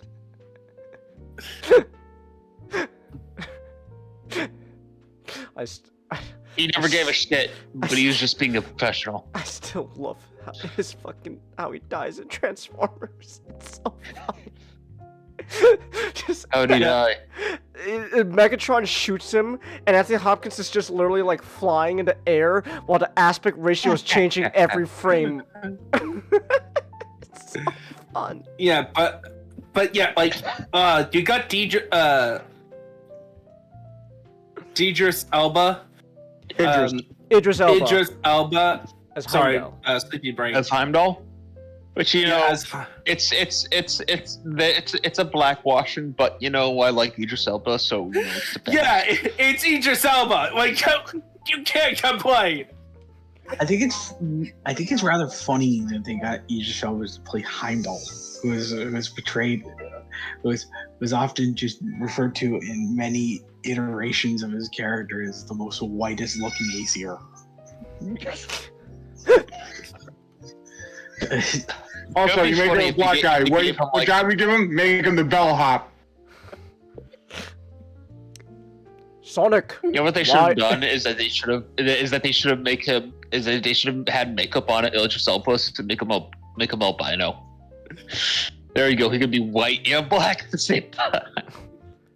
Yeah, but like, I know people crap on Natalie Portman, but she did a good job. She's fine. She's all right. She's all fine. right. Like, She was alright. when I saw that Thor film, I was invested in the romance with like Thor and Natalie Portman. Yeah. Like, and the same with Thor: The Dark World. I was invested in the romance. For the Thor films, Mhm. is you needed Jane Foster to bring out the best Thor in storylines, much like you can't have a Thor film without Loki. Like, Loki and Jane Foster are like the two characters you have to put into a Thor film, in my opinion. She gets cancer. Yeah. Yeah, she gets Oh, one thing I just remembered also. What is it's not an actual criticism. I think I don't know. It's been a while since I've seen Thor, but I just remember one thing I do remember for Thor: Dutch angles. How do we present? How do we show this is like a serious scene? Dutch angles. Wow. It's just kind of something. Ninjato, are you impressed? We get to finally bring up your Dutchness now. Sure, Dutch angles, like a classic film technique that everyone knows. Yeah, I know, but it's just kind of funny how it's just like, oh my gosh, that's a lot of Dutch angles going on there. So I like how I found it funny how the frost giants look like Star Trek villains, aliens. Oh, it gets funnier when you get to Thor: The Dark World and you meet the Dark Elves, who are demonic Teletubbies. Demonic Teletubbies. Yeah, I'll prove it. Doesn't Malekith not speak a word in that movie?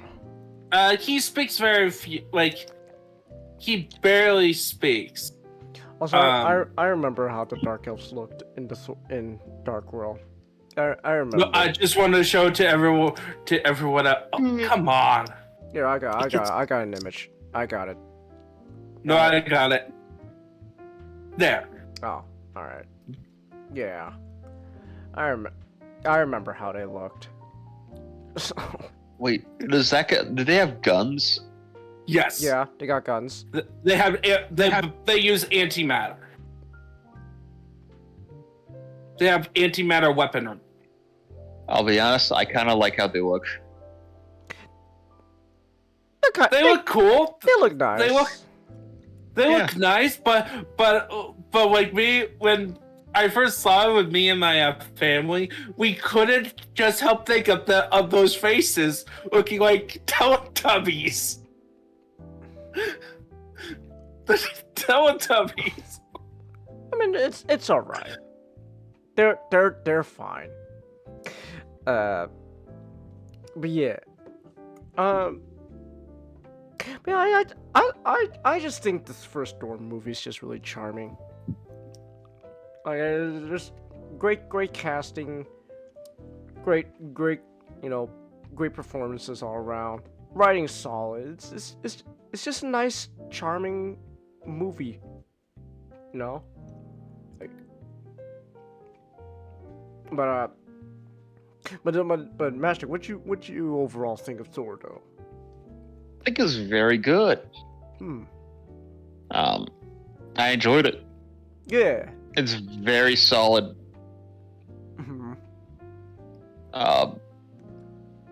Sorry about that. I'm looking through the trivia stuff at the same time.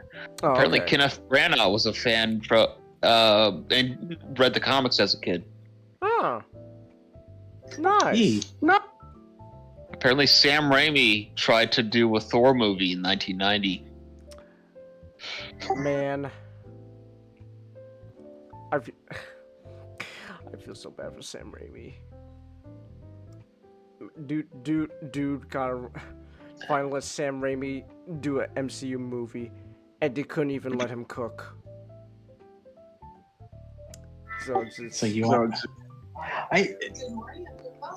I'm just gonna add this because it's like telling Sam Raimi, you know, you can't have that. You can't have a scene where you know, like Strange has a stare down with Jerry Joe is a porter. with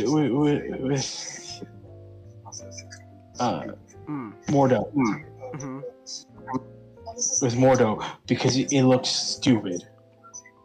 I'm like, yeah, there's a reason this company's in damn shape it's in, because of dumbass comments like that. Huh? Yeah. Apparently Daniel Craig. They wanted Daniel Craig for Thor. Thor. They wanted Daniel Craig. They were looking for Brad Pitt, Channing Tatum, Channing Tatum. and 2 other people that I don't know. Magic Tatum, Mike as Thor. and Triple H was Triple H? yes. What? Mel Gibson was approached for the role of Odin. Huh. That'll be Oh, Charlie Cox was actually considered for the part of Loki. Oh. Hmm. I'm Brian Blessed is Odin. No, Ooh, that would actually be that would be interesting. I'm so used to seeing Triple H bald. Yeah, that's true. Like he looks bald now, but it's like if you look at like in like around like the 2003 Mhm. to like the 2000s, Triple H looked a lot like Thor. Yeah. I see it. When do you start going for the bald look? Like around like the mid 2010s, like when he started getting older.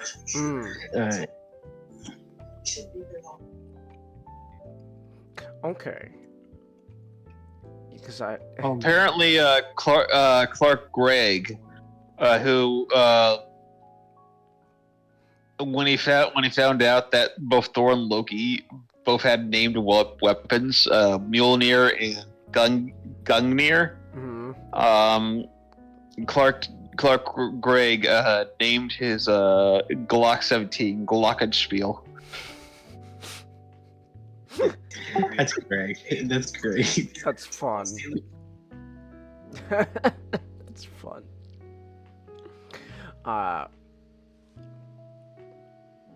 Yeah. I like. That's really. Yeah, Thor's good.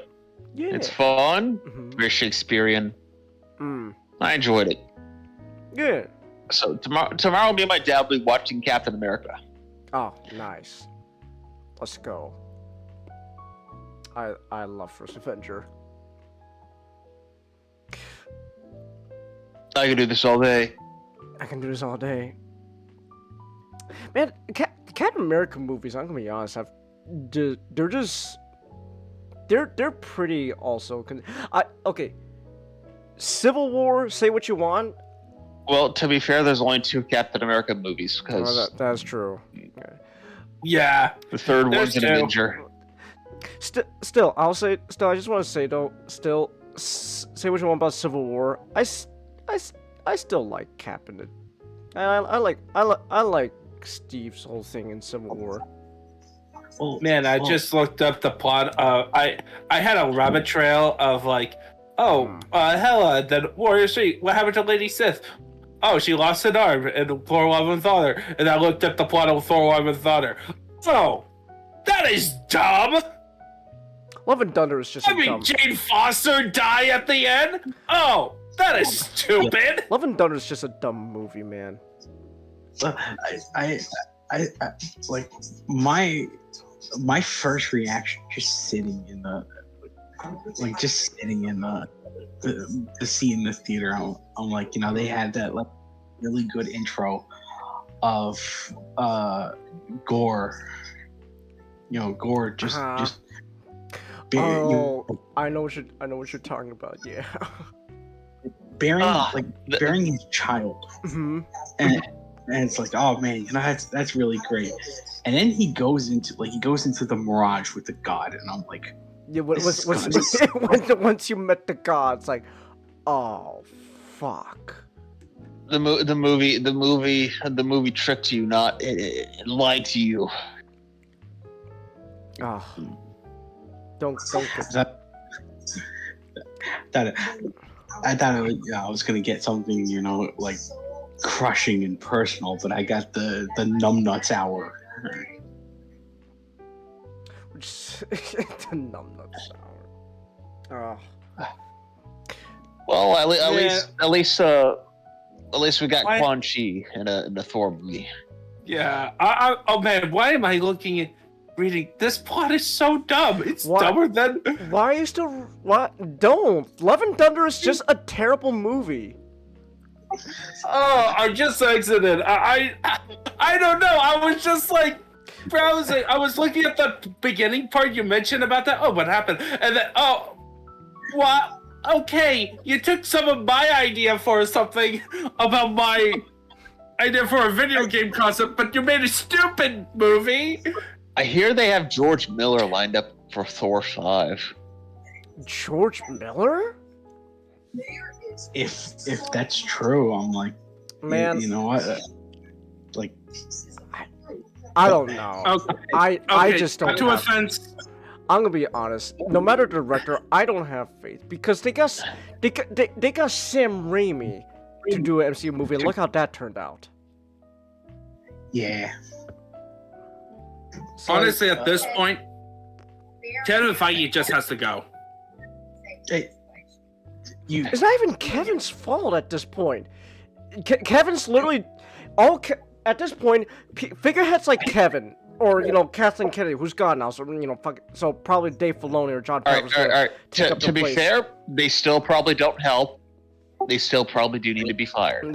But really, the whole problem is all they're doing is just being figureheads for a fucking Disney corporate-ass committee of Disney fuckheads who make all the decisions for them.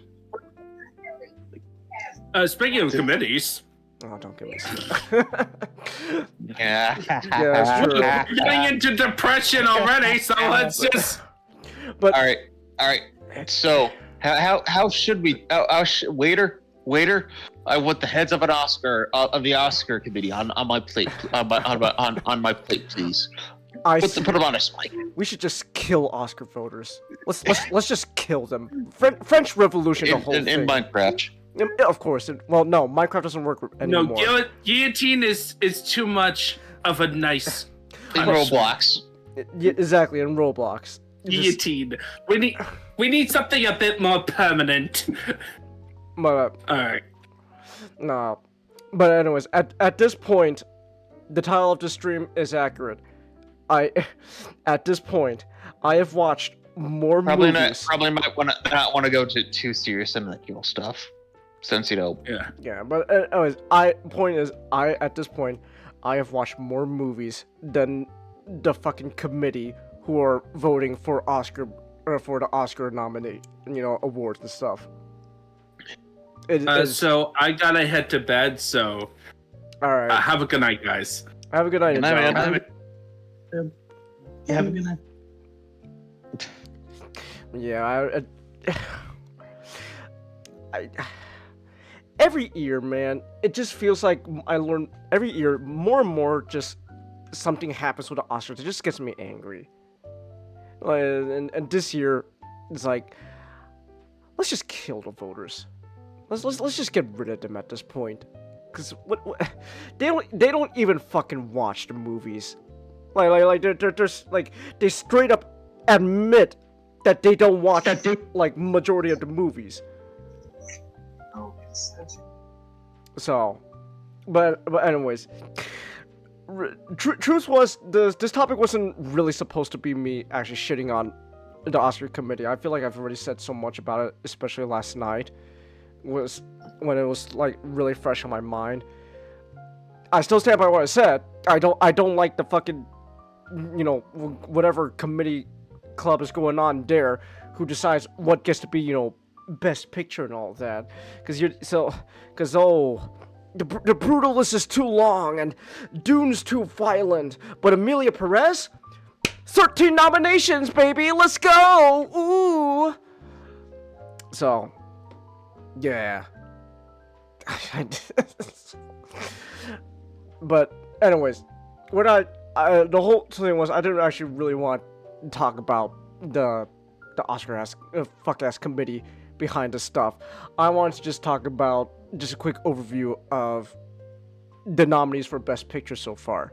So, reason why streams have been really short this week, and why I'm hoping this podcast will also be somewhat short as well. It's already 9:30, so I should probably start. We've been watching shit. Is that me, Nick, we have been watching pretty much all the movies that have been nominated for Best Picture this year. Now, Except for two. Well, except for two. One of them, for very obvious reasons, fuck Emilia Perez. No. And then Wicked, Don't care. I just don't care for it. I already covered. I'm gonna be mad if that wins. It's gonna win.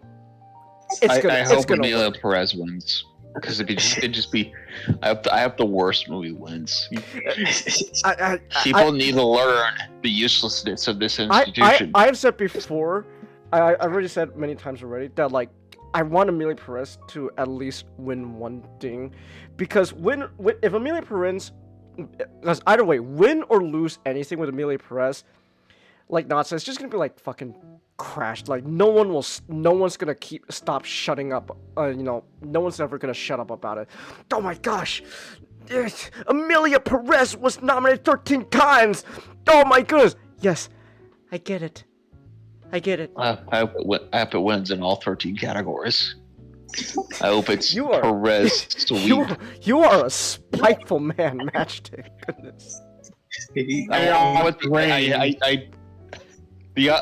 Oscars don't deserve their money. They should just collapse. Chaos Mr. Matchstick. But no. I definitely think Wicked's gonna win.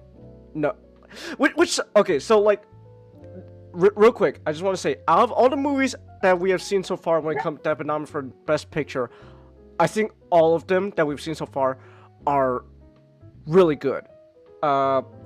Hopefully, we'll have enough time to. Hopefully, we can keep this short so that way we can have enough energy to stay awake to watch Nickel Boys with us, since that's the one movie he hasn't seen yet, and we still need.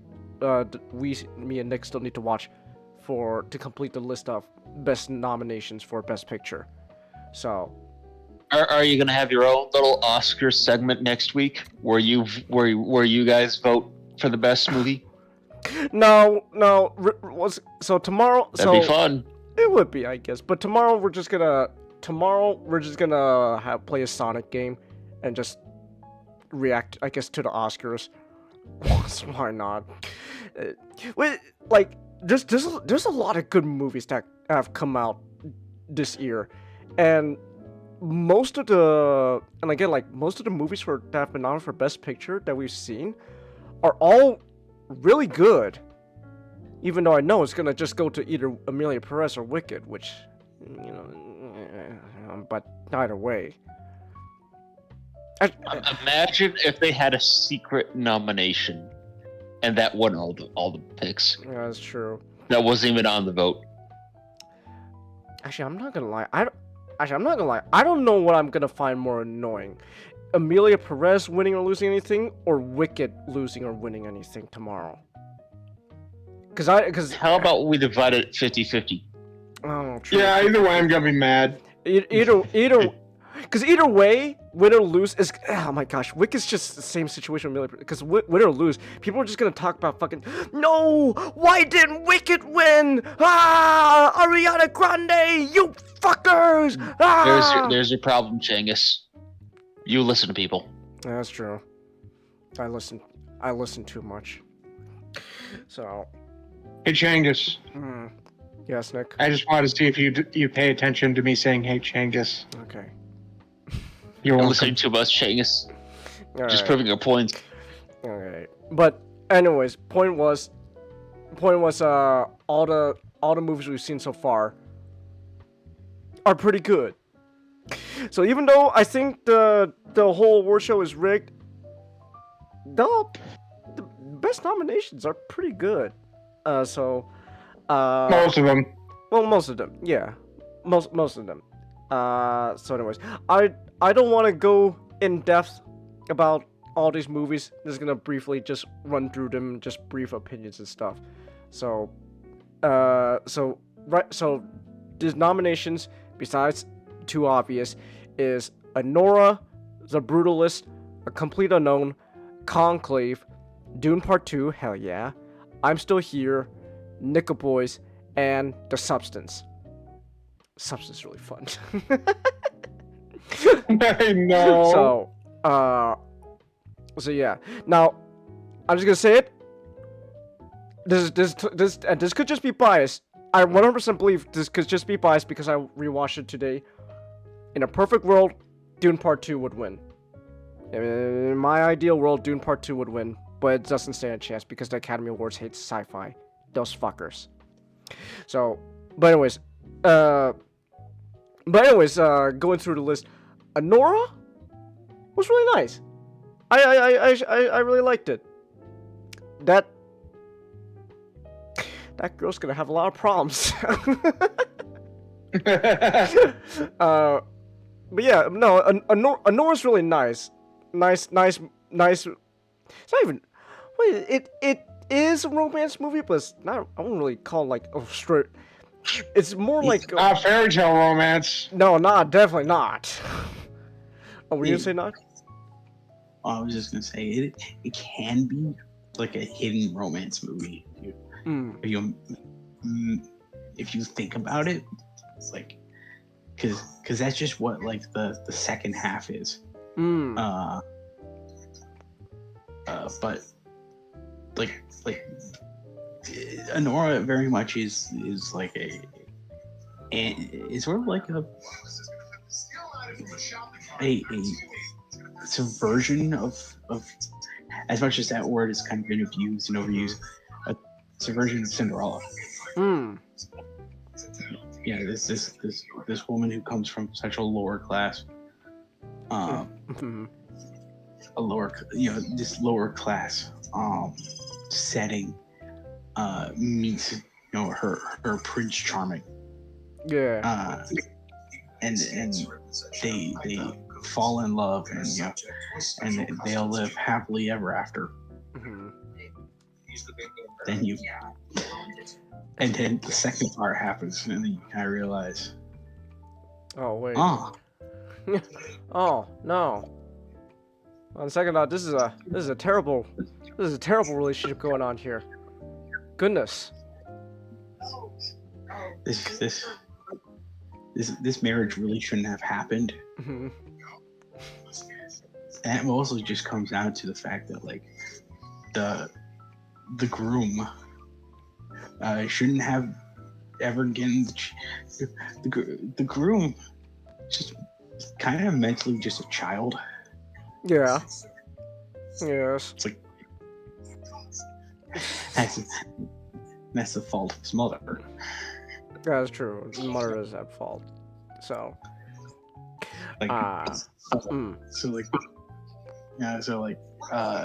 This whole situation just pops off. And this whole situation just pops off, and then throughout the movie, you like just like realization from Anora, just like of the fairy tale's just broken, and that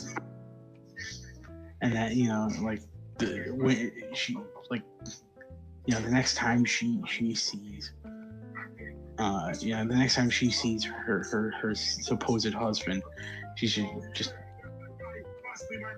She looks at him like he's like a shell. Yeah. So it's but Nora's really good. Igor's just. I feel so bad for Igor, man. He's just doing his job, and he's getting so much shit from everyone. He's doing his job on his birthday. I know, that's right. It was his birthday too. So, yeah. So I feel so bad for Igor. Brutalist was also really good. Maybe it's just because I like art stuff. I'm just kind of a sucker for like just artist movies, honestly. They fascinate me. So it's just a really nice period piece. about like a brutalist style artist who has to do with A Holocaust survivor. yeah, just Holocaust. Coming over to like America and just realizing, man, these people just see me as dirt. Yeah. Yeah, but Brutalist was really good. Guy Pearce really excels at playing a guy that you just want to hit. Like, gosh, you are a terrible human being. Human being. Well, like, what was your reaction when that scene happened? I think I know what you're talking about. I think I remember when me and Nick were watching it. It just kind of just boiled down to, Nick, I don't like where this is going. Yeah. It's like, oh,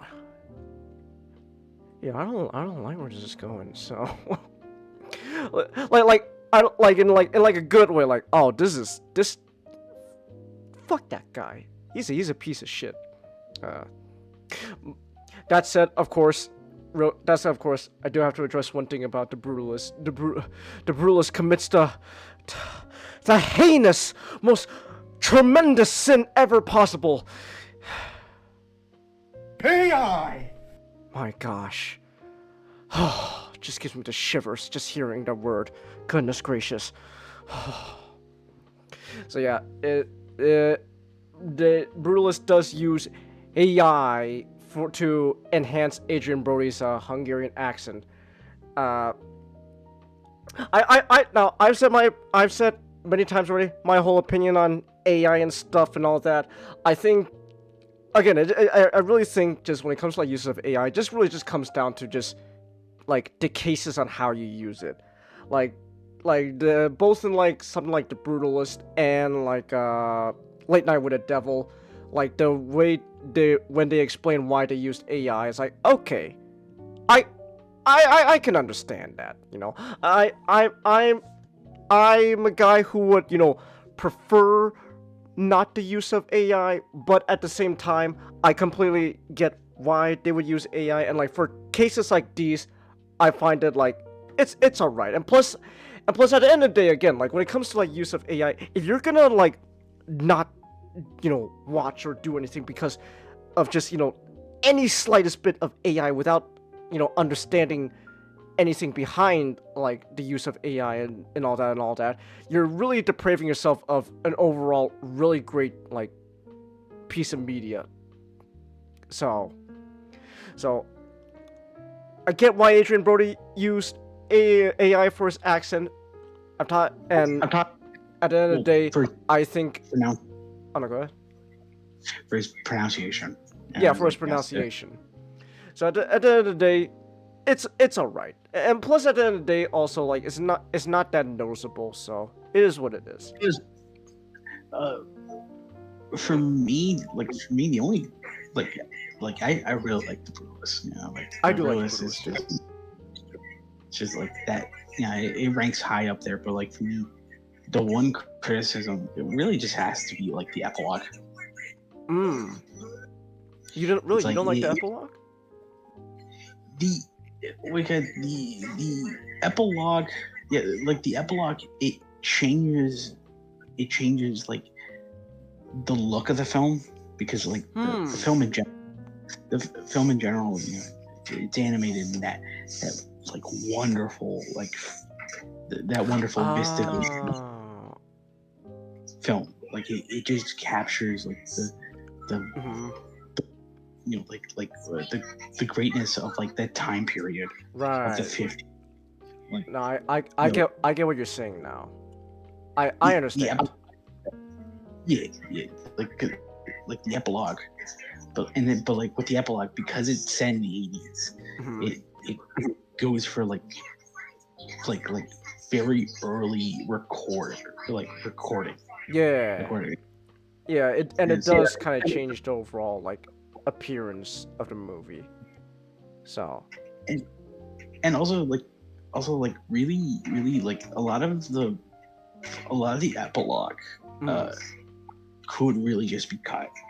Like I understand like Sophia's Sophia's speech at the end about what the thing that she remembers of her of what Laszlo said to her. Yeah. Yeah. I feel like you could have maybe added that into like the middle of the film and just have that be something, be something that stays with the audience. I don't really like the monologue at the end that just basically goes, okay, so this is how this is the point, guys. Because it kind of feels unneeded. Okay. And overall, I just think that the film just ending it off on like they can't find Harrison, and like just like there's that would have been a very powerful ending. Like and just like that ending it right where like the moon, the light of the moon is it forms the upside down cross and all that. It's like that's powerful. That's a powerful shot to end on. So I agree. I see where you're coming from. What's next? Complete Unknown. Bob Dylan. I like. You like Bob Dylan, don't you, Nick?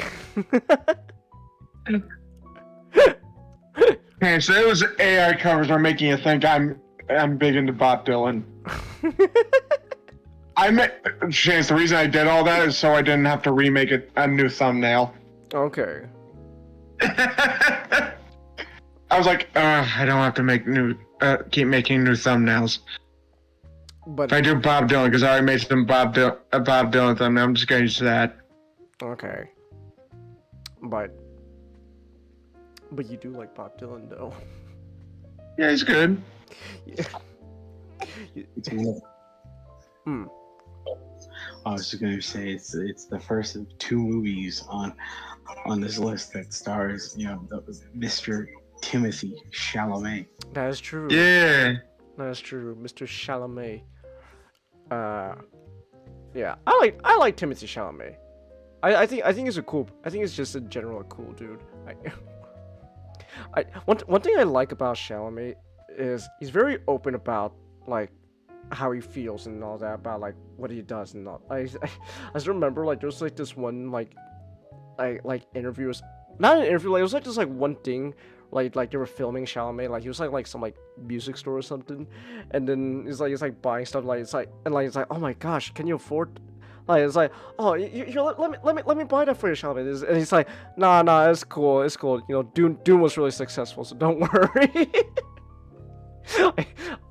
I just find that really funny. It's like he just straight up admits like, no, Dune made me a lot of money. Don't worry about it. I'm cool. I'm cool with buying stuff. So, but he's very open about what he does and all that. I think like what was it? I think was it Golden Globes? He gave a speech at or something.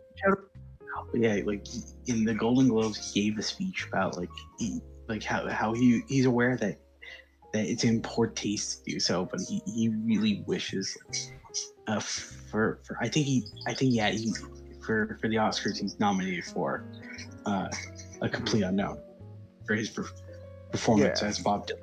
He really wishes he could like he'll get the chance to win that award, because it'll mean that he just made it as an actor. Yeah, so nothing against Chalamet. It's completely my disdain for the Oscar voters, but I don't think they're gonna go for A Complete Unknown, because fucking Wicked's there. But yeah, I just really like just how open Chalamet is about what he does and his opinions on his career and all that. So I find it really neat. And Complete Unknown was just really nice too.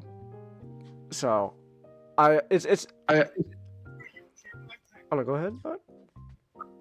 Well, what were you gonna say? I want you to think. I was just gonna say, especially after watching like Better Man, I like what you said. I like what you told me, not how like this like recent trend of like kind of like this like biopic films that are not trying to be like a one for one like telling of their history, like it's trying to like they're trying to like say something, you know what I mean? What was you said again, not?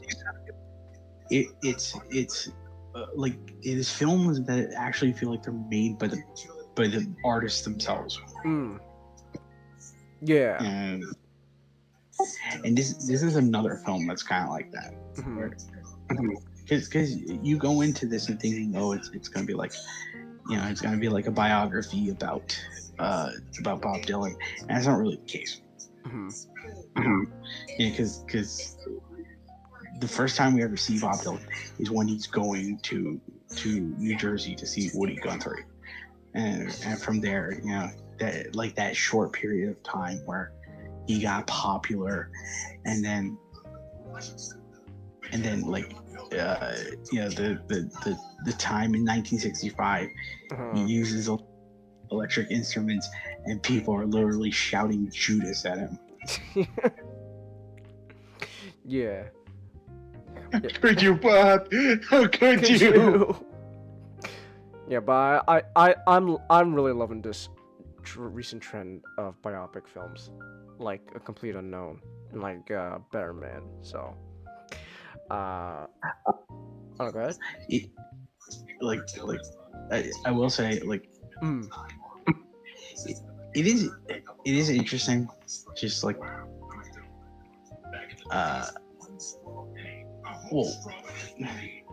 well, I just want to say it's like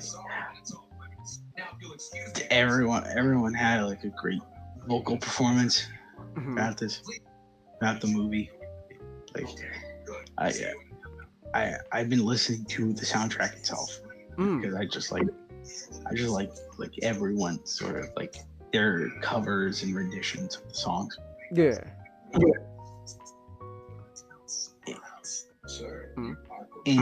And Except we spell their cow. I was just reminded of something. Oh, okay. There was okay. So like, there's a video of like George Michael, of like when he was still with Wham, and like they were celebrating, I think, like an album release, and like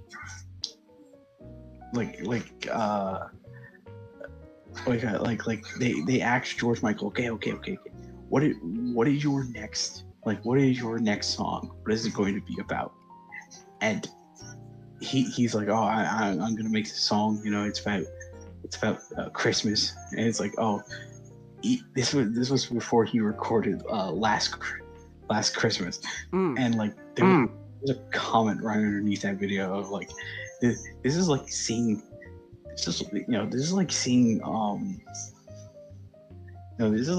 inside Da Vinci's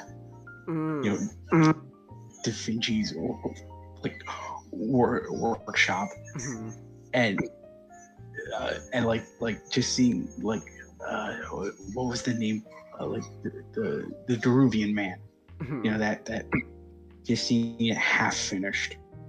It's like this is. It's like you're getting to witness, a time when like greatness is about to happen, and that happens in this film where it's like, Joan Baz like picks up like a note card and she starts reading like the lyrics to The Times Are Changing. Like that was that commenter's that was what that commentator was talking about. And I love it when movies like this do that. It's just like, oh yeah, it's like, oh yeah, we're gonna hint that moment, that thing you like.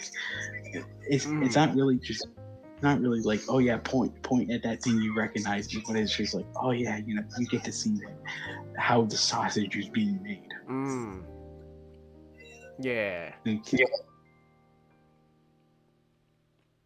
Yeah, so I like A Complete Unknown. It was really good. Conclave. wasn't about. Had nothing to do with God or Jesus. It's just backdoor politics, but with extra steps. Man, Always has been. so Chang is like you've gotten the first chance look at the Vatican. This whole movie is like, wow, the Vatican is just no different than any other fucking political landscape. It's just exact. It's just like, oh, we got The elected. Vatican is actually pretty bad. They've always been awful. It's like, oh, we got to elect the next pope, and watching the movie, it's like, this is just like watching the presidential election, but you just add, but somehow this is supposed to relate to Jesus in one way, and there's a bunch of extra Changus, steps. do you know about the time where the pope who just got elected exhumed the previous pope's body and put him on trial? No. That happened. Wow. One pope dug up the previous pope's body and put him on trial. Wow. Yeah, this movie. I went. Well, it's just kind of funny. So, I went into the movie thinking this was gonna be like some kind of like it's gonna be like a whole thing about like faith and all that. And to be fair, it is still somewhat related, at least when it comes to Ralph Fiennes' character and all that. Like, but it's really just about how the church, the Catholic Church, and at least like a whole papacy system going on there, is now just so far removed from the actual religion. It's the like, as much as I hate the idea of the Pope, Mm-hmm. like I do not believe that there should ever be, like a third person, like a third man between, my relationship between me and God. Like the Pope is just you're just it's electing a president. It is. It is. It's just like that's how that's how like they've done it for years, and it's like, as much as I hate it, it's just how it's done. It's actually worse than a presidential election, because at least with the presidential election, it gives you the illusion of choice. But here, like, no one has a choice. It's completely backdoors, and they literally seal up the whole thing, and you just gotta wait a couple of days, and then eventually just go, okay, this guy's the new pope now. Yeah. It's all the Cardinals that do it's the Cardinals that do your voting. Like, Chinggis, we never have to, in all of history, there's never been any sort of like recording, like a painting, like a transcription, or like audio or visual recording of a conclave. So there's only ever like stories you kind of hear that comes out of like what happens in there. yeah. There's a it's not about the Pope, but there's an old joke that in America your vote counts. In Europe, your count votes for you. Yeah, so basically I came in thinking it was gonna be about faith. Came out still somewhat about faith, but it's mostly just, wow, this is just literally the presidential election. Like, I love that the straw that broke the camel's back with you, Chinggis. With Tedesco wasn't just, he's a hardcore Italian traditionalist. It's not the fact that he's racist. He vapes. Like, yeah. Hey, what? There's a cardinal who wants to be elected as Pope, and he has a vape pen. I was just making a joke, like, and he's a total piece of shit. And I was just saying, like, I don't care about you being a piece of shit, like racism, homophobic, whatever. You're using a vape pen. You look gay, and not the homosexual gay. You just look douchey gay. So. You know, I can't wait for the movies about the upcoming election. Oh, that'd be. Well, actually, Pope Francis is doing better now. Oh, really? Yeah, he's no longer. Well, I mean, either way, he's 88. Either way, he's like 88. So yeah, but still, he still doesn't have too long to live. But still, he is doing better now. They just say he's finally stabilized. Yeah. Like I'm not. I do think that at this point he probably should abdicate. Maybe we'll see. The Cardinals. He's like 88, man. Yeah, we'll see, but like, yeah. Also, Nijal's probably watching and replays and stuff. But I just want to say, Nijal, real quick. When you were reading the synopsis for this movie and the whole ending with the guy they erected Pope, man, what does it say when a guy who could technically identify as a woman genetically is the best choice for a pope than everyone else? What does it say about the fucking Catholic Church? At least in this movie. Like, what does it say? The leadership is not. What does it say? The leadership is not in a good position. What does it say about it's probably been worse though. Like, what does that say about the state of the papacy that was in this movie, man? That a guy who could be a woman is your best choice as pope. What does that say? Like, goodness gracious. What a mess. But anyways. Either way though, Conclave was really good, and also just real quick, even though I'm not Catholic, still prayers to. Have you ever heard of the Joust of the Whores? No. Okay, so it was back in the Renaissance, and what they did is that the Pope had a naughty no clothes party, and he had a legion of prostitutes. Oh, lovely. Go around. Here, I can look this up. I'm gonna just. Yeah. I want to get this right. Are you the only one not angry? A banquet. Oh, go ahead. 50 prostitutes were in attendance, and after dinner, the chestnuts were strewn around, which the naked courtesans picked up, creeping on hands and knees between their chandeliers, while the Pope and his family looked on. Finally, prizes were announced for those who could perform the act. Most often with the courtesans, such as tunics of silk, shoes, barrets, and other things. Wow. That's amazing. Wow.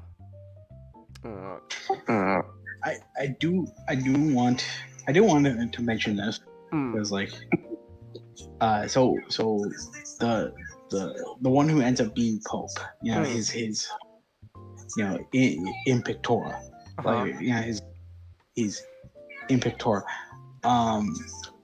The film doesn't do this, but the book does. Like,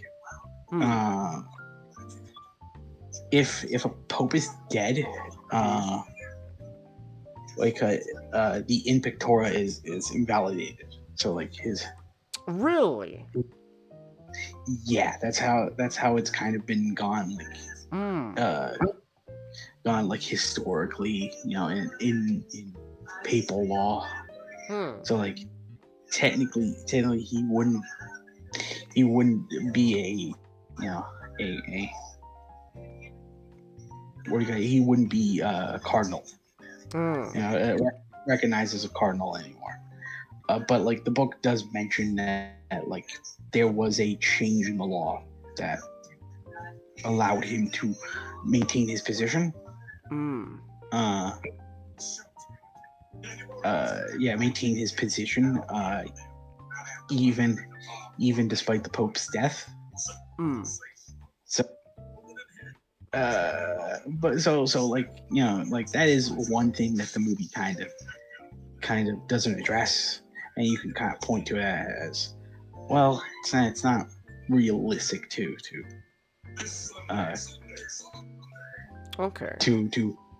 that situation. But all right. Are you the only one that doesn't care? Angry at the Oscars, you only care about the outfits of the red carpet, Chelsea? That's fine. That's actually a much healthier mindset to have, honestly. So, isn't how the movie's supposed to work the cars and AI?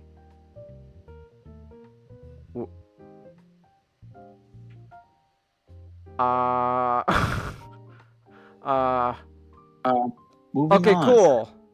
Okay, cool, Chelsea. Yeah. Okay, moving on. Dune Part 2. What is there to say about Dune Part 2? I haven't said already, man. I just love Dune Part 2. I just love the Dune It's movies, great. man. You get to see a young man weaponize his entire ethnicity to rebel against his grandfather. He manipulates them using their religion. Using his witch space magic. His witch space magic. With a religion that the space witches installed. I mean, I don't know, man. I've said so much already about the Dune movies that and plus just recently rewatching them, I've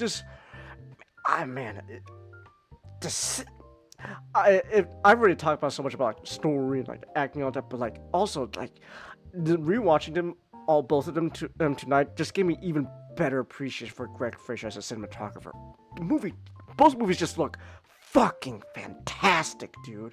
It's Greg Fraser's great. Does he have any people training under him for cinematography? Not that I know of. Damn. Cause I hope he has people training under him or something, because gosh, he is just he's really good. Everything he's the Dune movies look great. The Batman was great. Say what you want about the movie, but also his work with the creator, and plus just Gareth Edwards in general as a visual director. Combine that two, creator just looks really nice. Story can be one thing, but the appearance-wise, creator was also really good.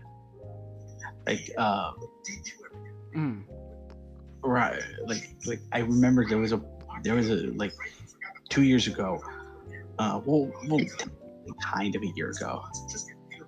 No, 2 years ago. Because that would have been that would have been the 95th Oscar Academy Awards. Roger Deakins. The cinematographer to the Coen brothers. He did work on Blade Runner 2049 and man, in 1917, Roger Deakins, the name in cinematography. It's great. He marked out about Fraser's work on the Batman. He said it was extraordinary.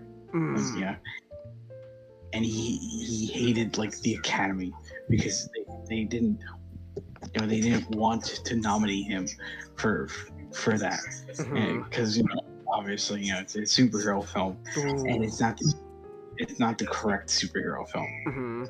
Well, let's be honest. The Batman deserved to sweep. Oh, the Batman was just great. Oh, Man, it's like if Roger Deakins, the man in which every single cinematographer aspired, is compared to. It says that you are like your work is extraordinary. You've done something right. yeah. Oh, Greg Fraser also did Zero Dark 30. That's cool. Yeah, Greg Fraser's work. It's it's getting late for me. All right. I'm gonna sign out. You guys have a good night. All right. Have a good night, Matchstick. If you're doing the Oscars thing, well, like the streaming VC, I'll see you guys tomorrow then. All right. Cool. All right. All right. Yeah. Yeah. Just rewatching both Dune movies. Like Greg Fraser's just great. Movies just look great. Never watching Amelia Perez. Fuck that movie. Pass. I'm still here. I'm still here. I liked it. It was nice. I don't know. For me, I'm still here as an interesting case where I think the movie is important, cause I did find out that there is somewhat of a push in Brazil to like not really show the movie and stuff because like whatever there the in-country politics going on there. Take this with a grain of salt. Like they said that the supposed far right tried to bury the film because it mentions the 64 coup and just like the time in which during the coup that like the country reformed into a dictatorship. Yeah. Which the film and history kind of mentions. It was like, oh yeah, after in 1986, I believe, after like the regime fell, like slowly Brazil became a democracy. I'm like, no, it didn't. It's a South American country. It doesn't become a democracy. It becomes a democracy in quotes. But anyways, I don't know enough about the in politics going on in this South American countries and all that. So I'm just gonna take it. I'm just gonna take whatever they say at face value. If there is like a push to like, I guess, censor this movie and all that, I think that's shouldn't be done. So if we're taking all this at face value, I think this movie is important, and it should be shown. That said, I don't know. It just didn't really resonate with me all that much. I don't know. Maybe it's like a language barrier thing. Maybe it's like a cultural difference. Who knows? It's like it's all based on true events. And, like what happened is, in fact, yeah, that sucks. That's a tragedy. What happened? But like I don't know. It wasn't really something that just like really like resonated with me. So Marcelo Rubens Balva, the actual person who's in the film, like as a little kid, and eventually, as an adult after he has his saxo. Yeah. He wrote like he's a novelist, and he wrote he wrote like two autobiographies, like La Feliz Año Velo, Happy Old Year, and then Adina Esto Aquí, which is of course I'm Still Here.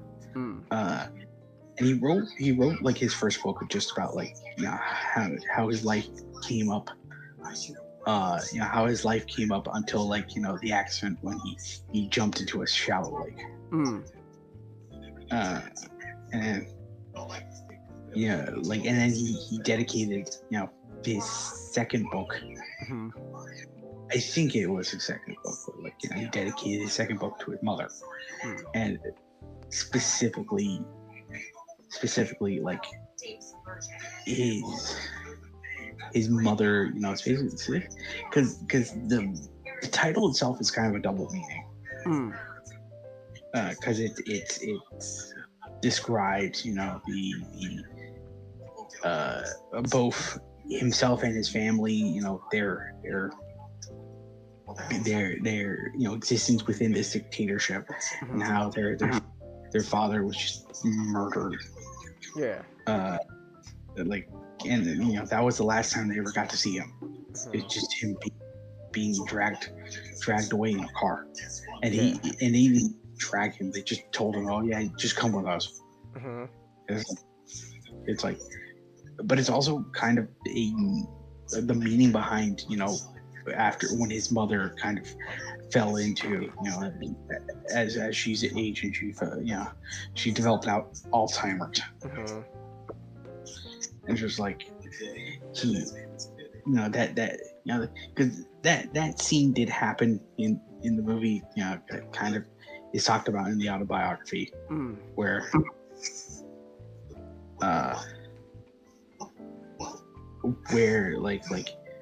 his mother, it's not how it happens in the movie. The movie kind of dramatizes it a bit more, for the sake of the film. But when they're all watching television, and then his mother, who at this point, her brain is kind of like putty. There's not a lot left. Or she can just function by herself. Just them watching television with their mother in the chair, and then it comes up with the news report of just remarking on the dictatorship and just the millions of victims that it took, and when it flashes his father's face, just seeing his mother just move slightly. It speaks to the fact that it's like his even when she finally figured out that finally found his death certificate, there was never a part of her that stopped remembering her father, stopped remembering his father.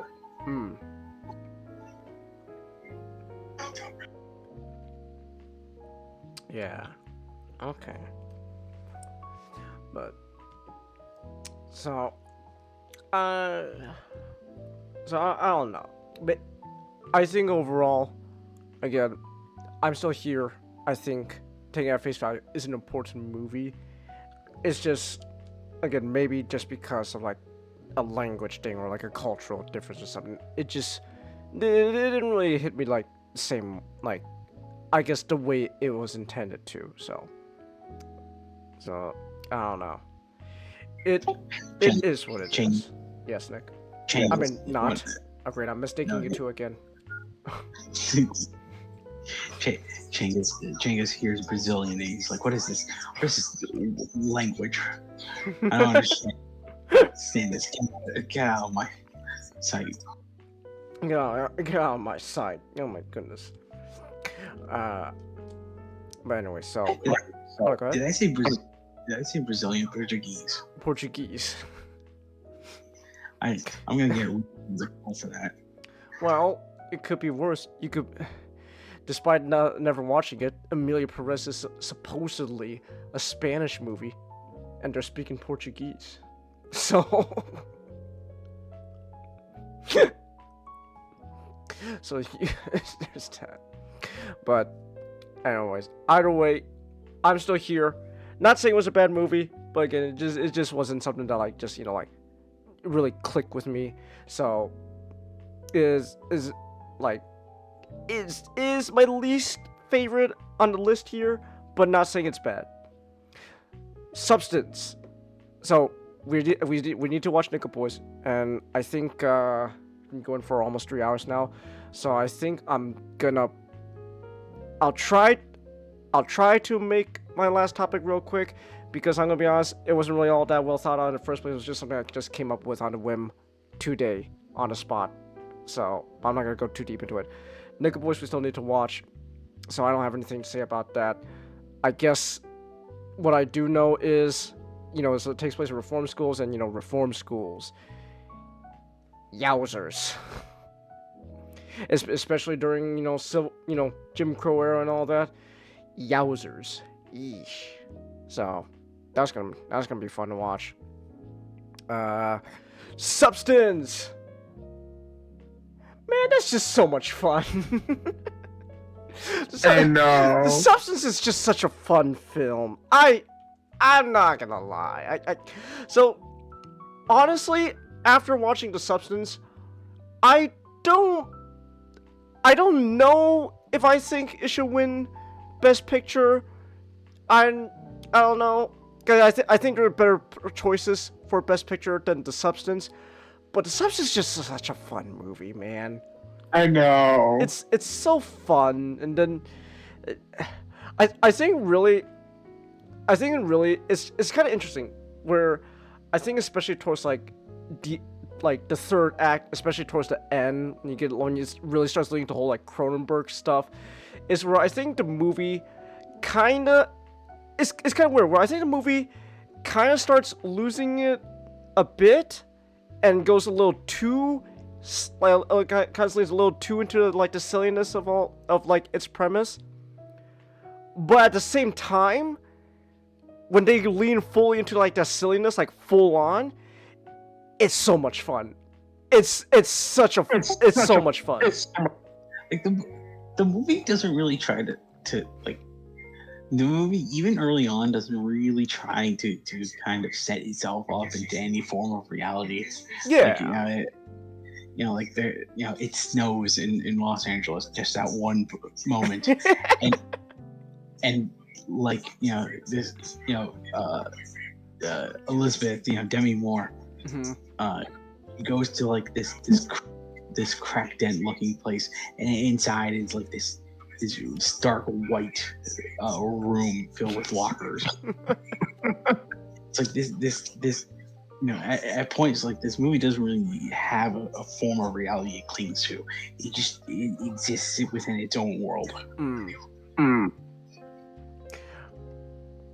No, I get it, but it's kind of interesting where I don't know, it feels like towards the end, despite being such a silly world, it starts getting a little too silly, but it's still so much fun.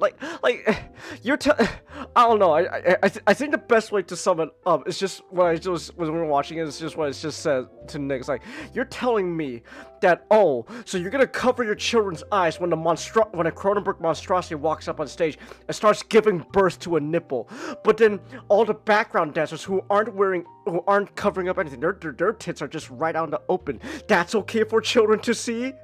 Okay. Sure, whatever. Yeah, Chinggis, that's just part of our culture,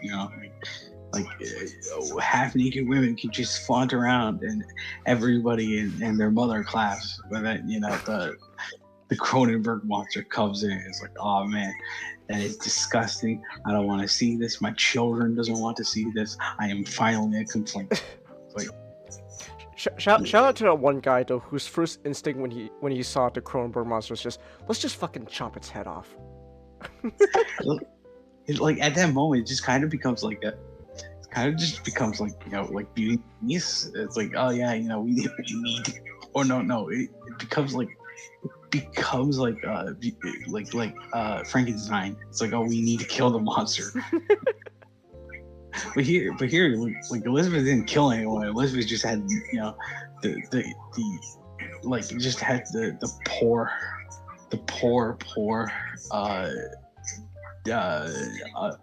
we had the poor. Well, technically Sue, but she had the poor process I'm trying to I was trying to find the right word, of just existing and just in pain. Mhm. So, yeah.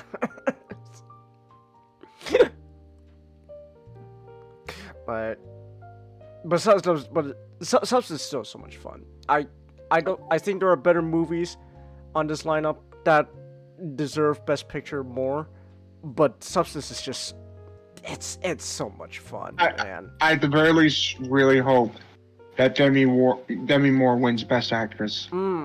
True. I would like that. I would like Substance to win Best Makeup. It's probably gonna go to Wicked. Yeah. Gosh damn it.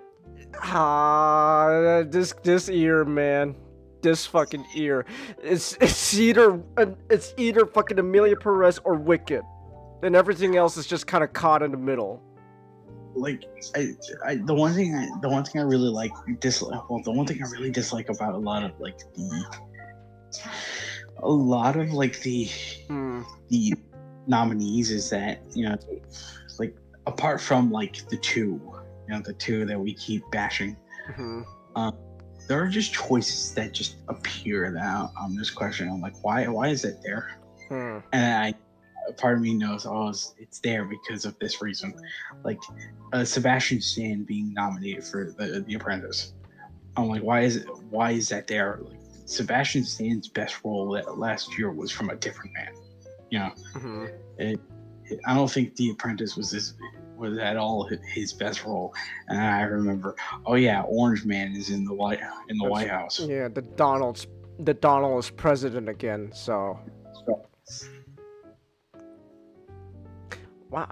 What? It really is 2016 all over again. Time is cyclical. Then It's like poetry, it rhymes. It rhymes. It's just 2016 all over again, man. Like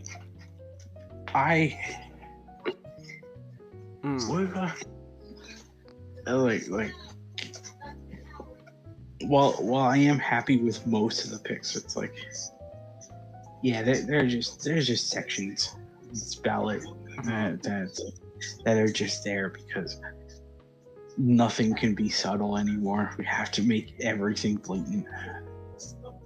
Yeah, that's what it is. So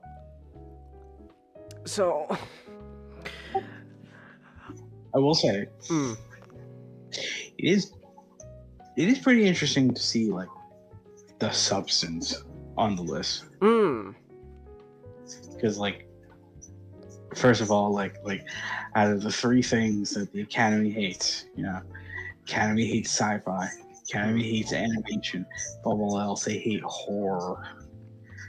No horror movies ever. Like 1973 was the last year a horror movie was acknowledged as a best picture contender. After that, they're like, oh, what's that? You got a ghost in there? Fuck you. It's not a ghost. Go fuck yourself. Why don't you chicken marinara your ass on out of here? Why did chicken marinara your ass out of here?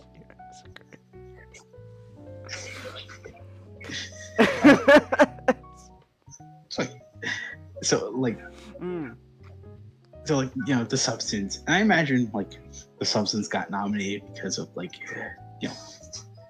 the beauty standards thing. It does, which I'm like, the substance like it's a really great character study more than anything. It's a very great body horror character study, and also just kind of leans itself into a comedy.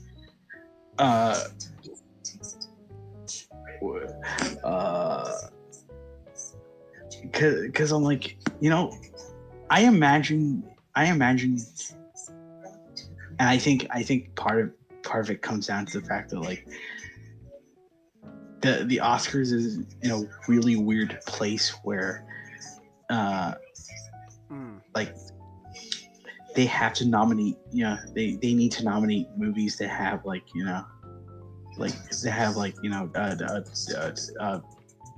a good box office expectations. They don't have to make $1 billion cajillion dollars, but they need to at least have made enough money to be recognized, because that's always been just like the Oscars. That's how a lot of movies over several other decades were. The best pictures of the year were like the best movies of the year were always going to be the ones that made bank at the movie theater and that everyone went to. That was the same for like when Rocky won Best Picture. Rocky was the best, one of the highest grossing movies of the year, but it was also in a league filled with highest grossing movies. So like with Network and all that, all that other stuff. So like I imagine like the substance getting like the substance was begrudgingly given a Best Picture nomination, because all the Oscar voters seem to hate the film, but specifically they seem to hate Demi Moore for some reason. They really don't like Demi Moore for some reason. I don't know where this vendetta against her came from. She might have spanned their salads or whatever. I don't know. I don't know Hollywood. I don't know. I just remember one of the voters said that they weren't gonna vote for Ralph Fiennes because they assumed he already won an Oscar. It's like, well, you already won an Oscar, so fuck that guy. He doesn't need another. It's like, but Ralph Fiennes didn't win an Oscar. Well, I'm not gonna Google search that. Fuck you. But I'm surprised, and I imagine it's because of the box office. I'm surprised it's TV Glow didn't get nominated. Because that feels like a perfect Oscar. Like, I hate the term, but it's very applicable Oscar bait film. It's about transgenderism. Yeah, So you're telling me of the movies that are about transgenderism, they chose Amelia Perez. Yes, they could have chose. They could have chose I Saw the TV Glow, a legitimately great movie, but nah, it was scary. So we get this hunk of dog shit.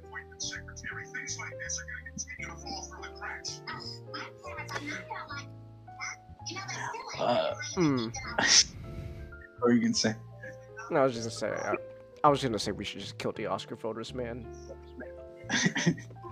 Let's just kill them. because people were talking about that last month when it came to Sing Sing.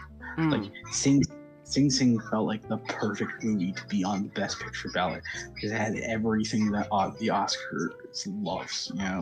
Minorities, story, positive stories about redemption. Because they're in prison. It's based on a true story. Because many of the actors in Sing Sing were former convicts,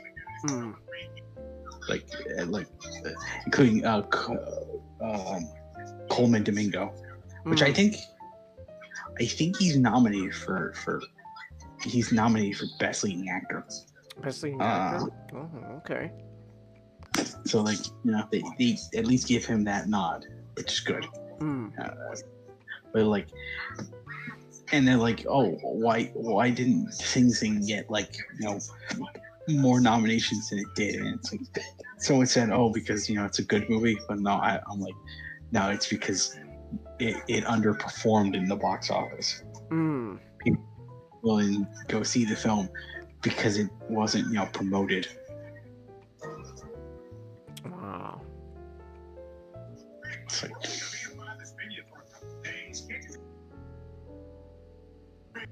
Man, is this supposed to convince me not to kill Oscar voters, man? Because it kind of makes me want to kill them more. no, I'm just telling you that the Academy is broken. We just need to close it down and have a new one. Let's just burn it all down. It's like these are the best and brightest of the best and brightest film industry. This is a joke. Maybe. Honestly, I love the fact that everyone's waking up to the fact that this is it. This is it. Yeah, let's kill the Oscar voters. Yes, Nick. A part of me does hope that Amelia Perez does win Best Picture, Why? so everyone could fucking go, what the fuck? Oh, so that way everyone just finally goes, yeah, let's just kill Yep. the Oscars. Yeah. Okay.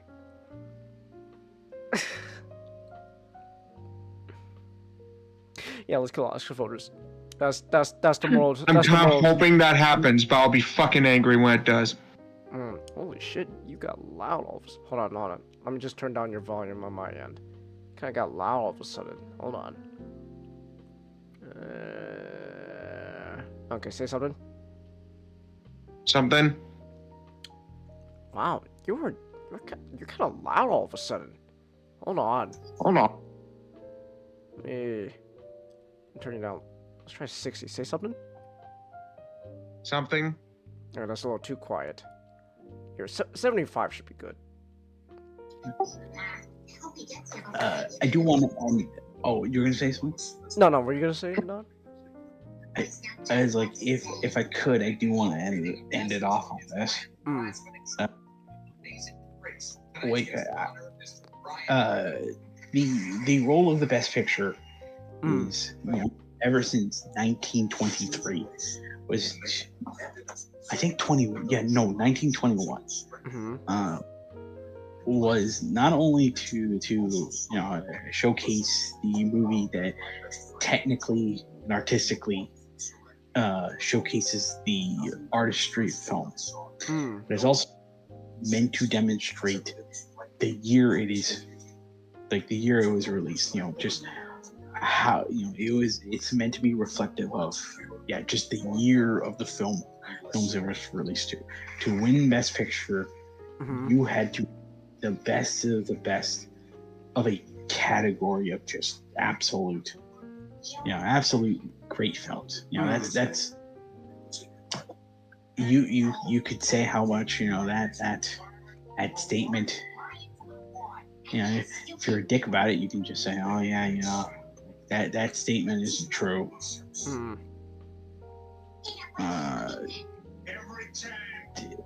But like I still hold the idea that that the Oscars is supposed to showcase that, hey, these are movies. Even as even as the years have gone on, it kind of seems like people are more willing to kind of stay under rocks, and just kind of never really leave their comfort zones. The Best Picture is really meant more than ever is just to kind of showcase the films that are reflective of the year.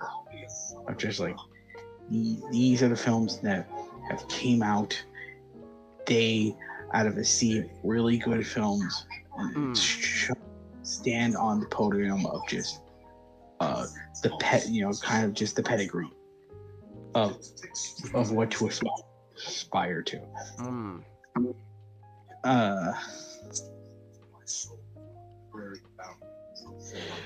as much we as much as we did, as much we have joked on this. I was like, oh, it'd be funny to see Amelia Perez, win the picture, could just show the world how much of a sham the Oscars has become. I am happy to know. It is always happy to know that, like, as the years have gone on, these movies will be immortalized in some way, even if they don't win. Even if they don't win the highest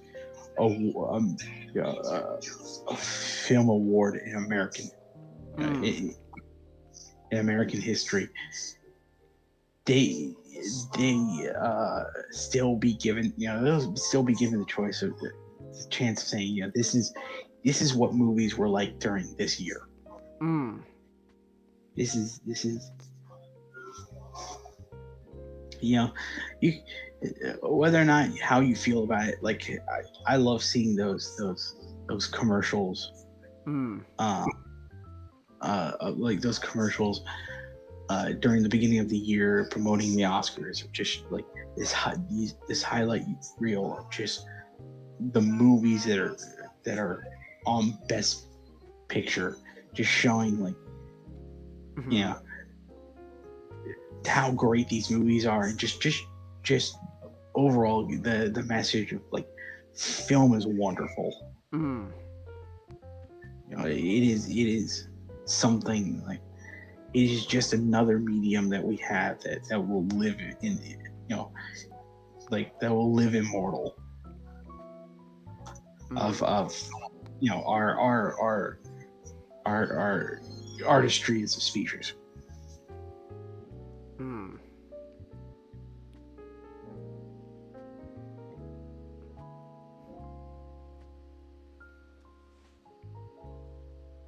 That was really nice. You should write speeches and some stuff, not. Maybe you should write movies. You're right. No, but that was really well put. Let's still kill Oscar voters, though. Let's still kill them.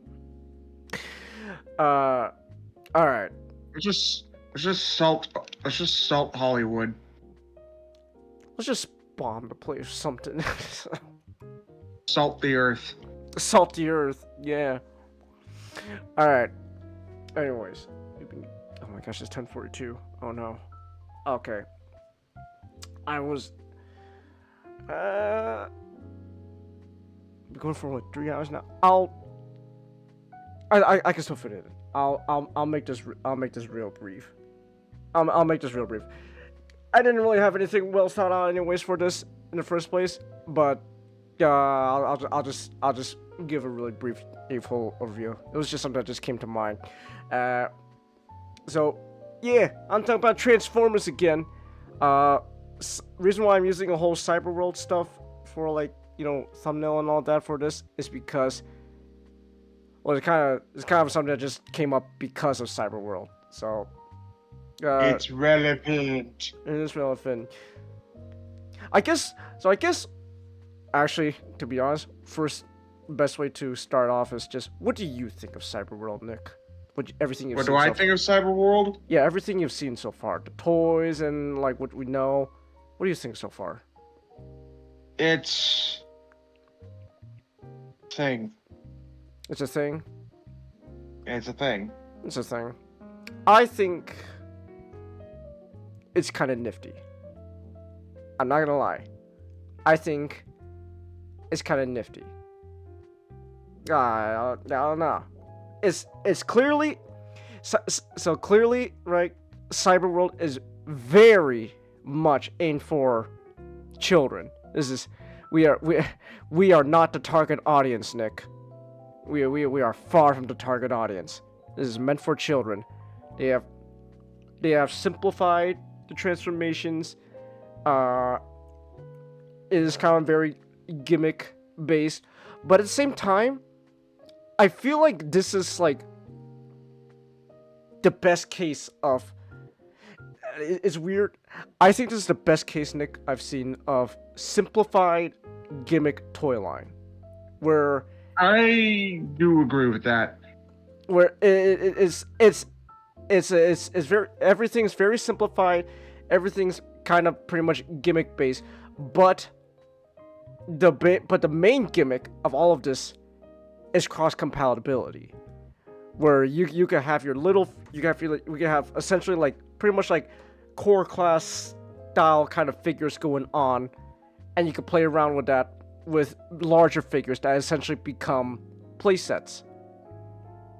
And like that is like, in my opinion, this is the best case I've seen of simplified gimmick toy line for Transformers. And I don't know. I think it's I think I see a lot of potential in this being kind of nifty. It's just, again, this is very much, Nick, we are not the target audience. This was not made for us. This was meant for children. Hasbro has pretty much said, you know what, people like us, Nick, just enjoy Age of the Primes while we can. That's our thing. So, which, to be honest, it's kind of working. It's kind of working, Nick. It's like, because Nick, it's like, man, a whole toy line based on the 13 primes, an idea I find stupid. I don't know. I don't really know about this. I'm looking at those pictures of Onyx Prime, man. It's like, yeah, that's you know, yeah, he actually looks pretty fucking. He actually looks pretty fucking really cool. Onyx Prime's actually kind of cool, man. At least a toy. I can't deny it. That's shit. So, stop trying to make me like the 13. I don't want to like the 13. But anyways, this whole thing got me thinking, Nick, especially with online reaction to Cyberworld from like especially Transformers people on like social media and stuff is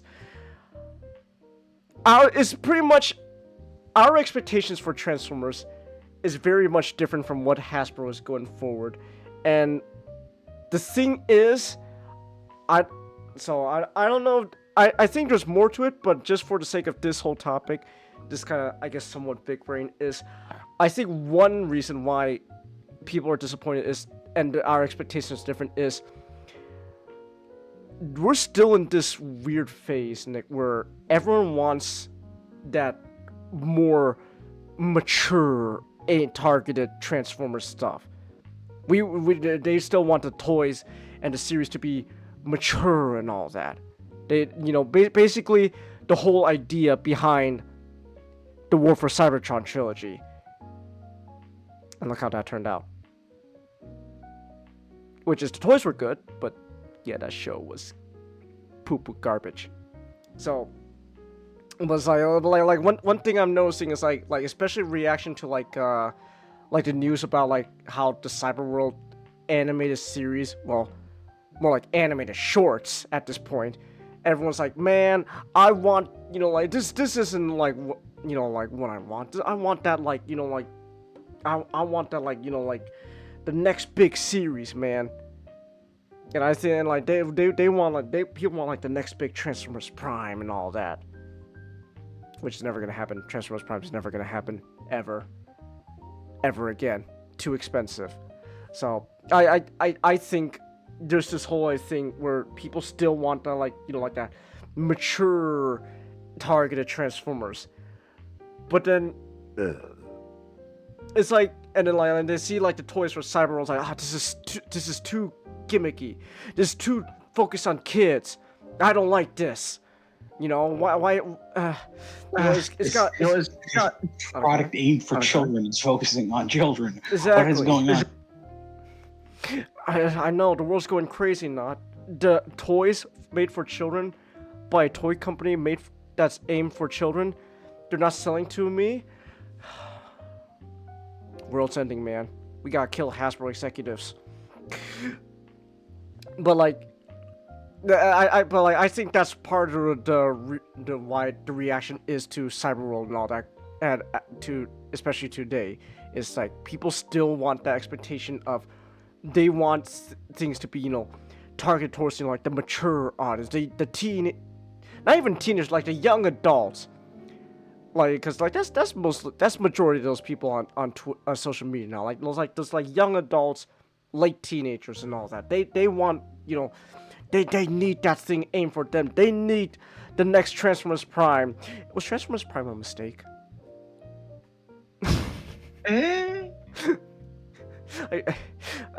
Well, I don't know. I feel like that's a topic for another day.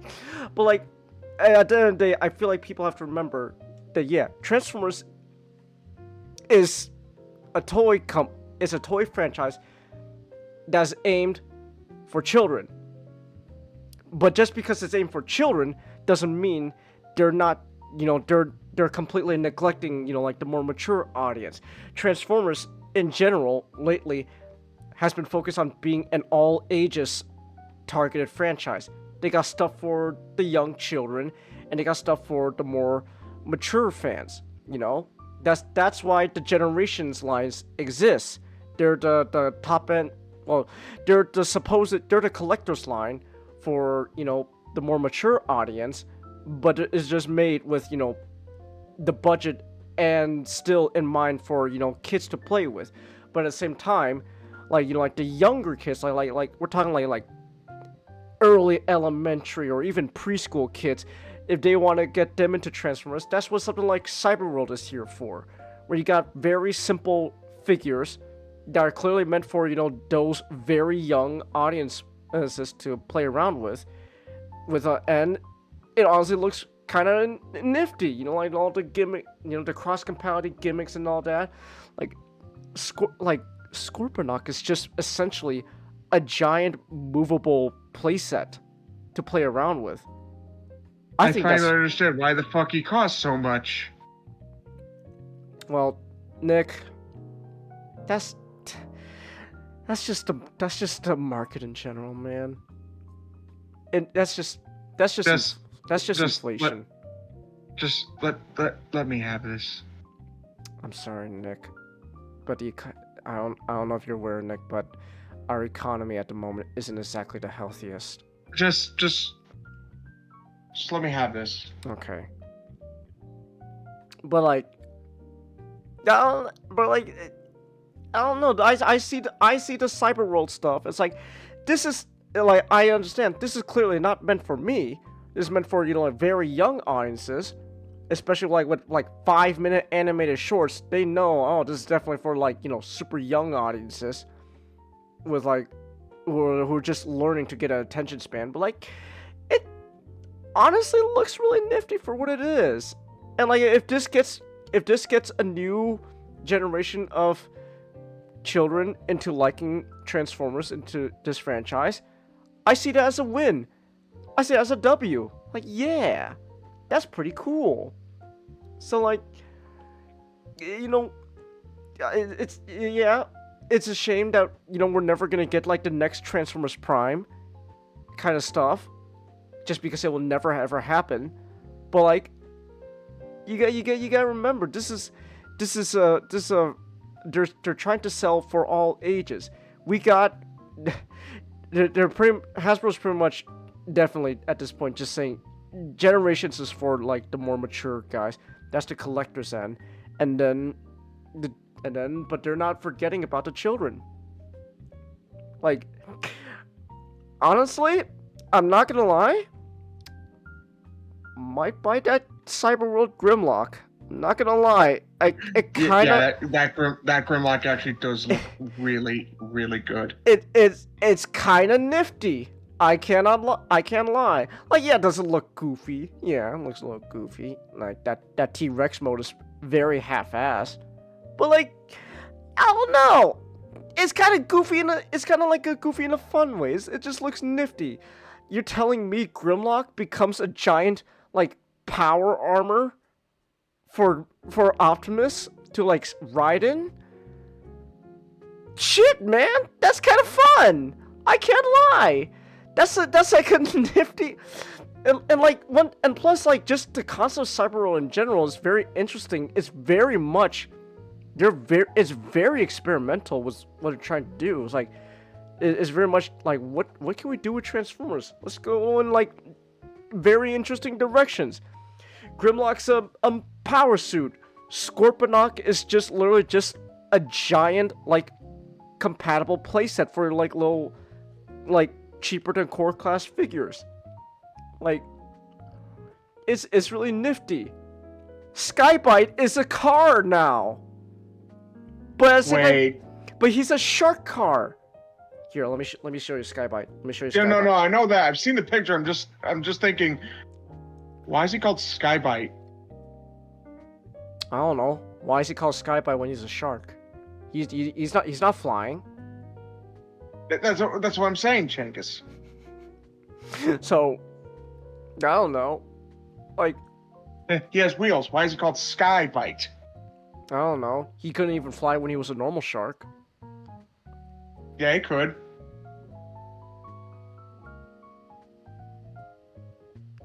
I don't know. He still should be called Skybite. It makes sense with Skybite because he actually flies.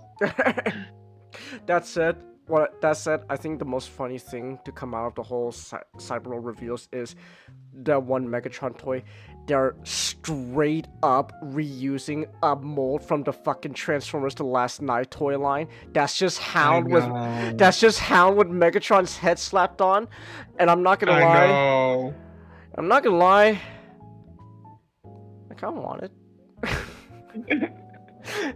just for how goofy it is. You're telling welcome back, Transformers The Last Night Hound. Very cool. So, but yeah, like Transformers is for everyone. Is it? Like, I'm not gonna lie. I still yearn for that one, like the next big show, like Transformers animated. And we're never getting anything like Prime ever again. But something like animated, like a nice fun show for all ages and all that. But like Cyberworld very much clearly meant they're very much explicitly at this point just went, yeah, this is for little children. And you know what? I'm fine with it. And plus, you know what? Even if it was something for little children, I could still enjoy it. I like Rescue Bots. That was for little children. They didn't have to go so hard with Rescue Bots.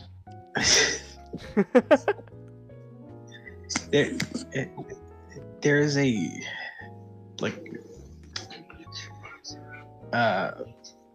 kind of paraphrase, Rich Evans of Red Letter Media, the famous Rich Evans.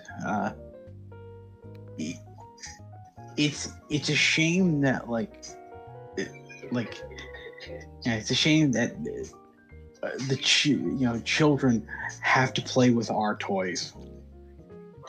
Like the baby boomers didn't have to deal with this. There's no Howdy Doody remake. So it's like the children can't have their own Transformers. They need to have our Transformers. Yeah. Like that's the only way they can be happy.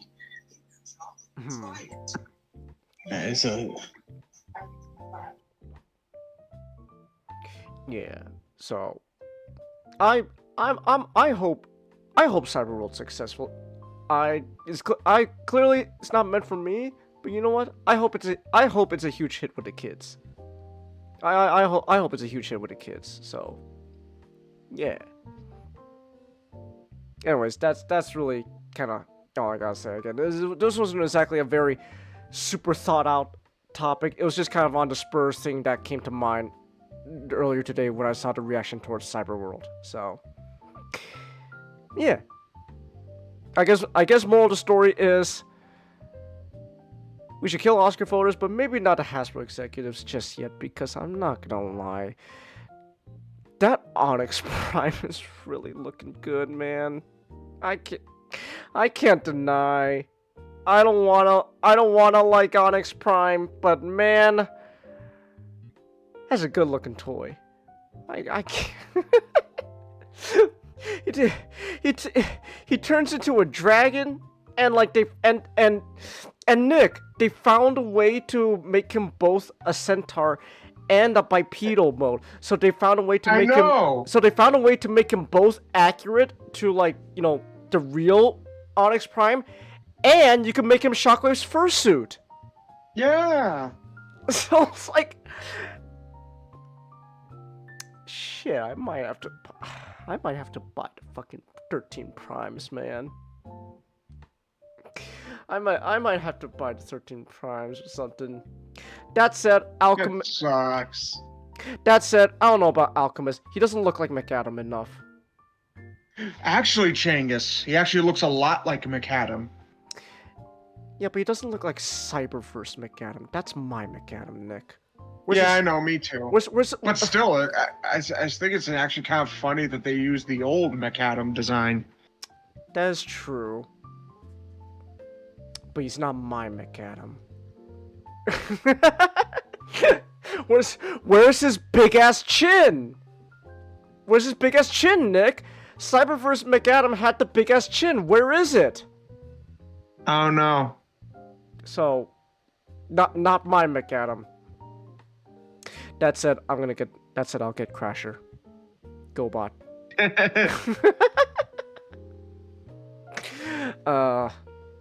So anyways, Onyx Prime a Pokemon, Chelsea? No, he is not a Pokemon. So anyways, we are gonna call it here. It is 11 o'clock. We went a little longer than I wanted to, so yeah. So we're gonna call things here now, because we got a movie to watch. So thank you everyone who came. Thanks for watching the replays.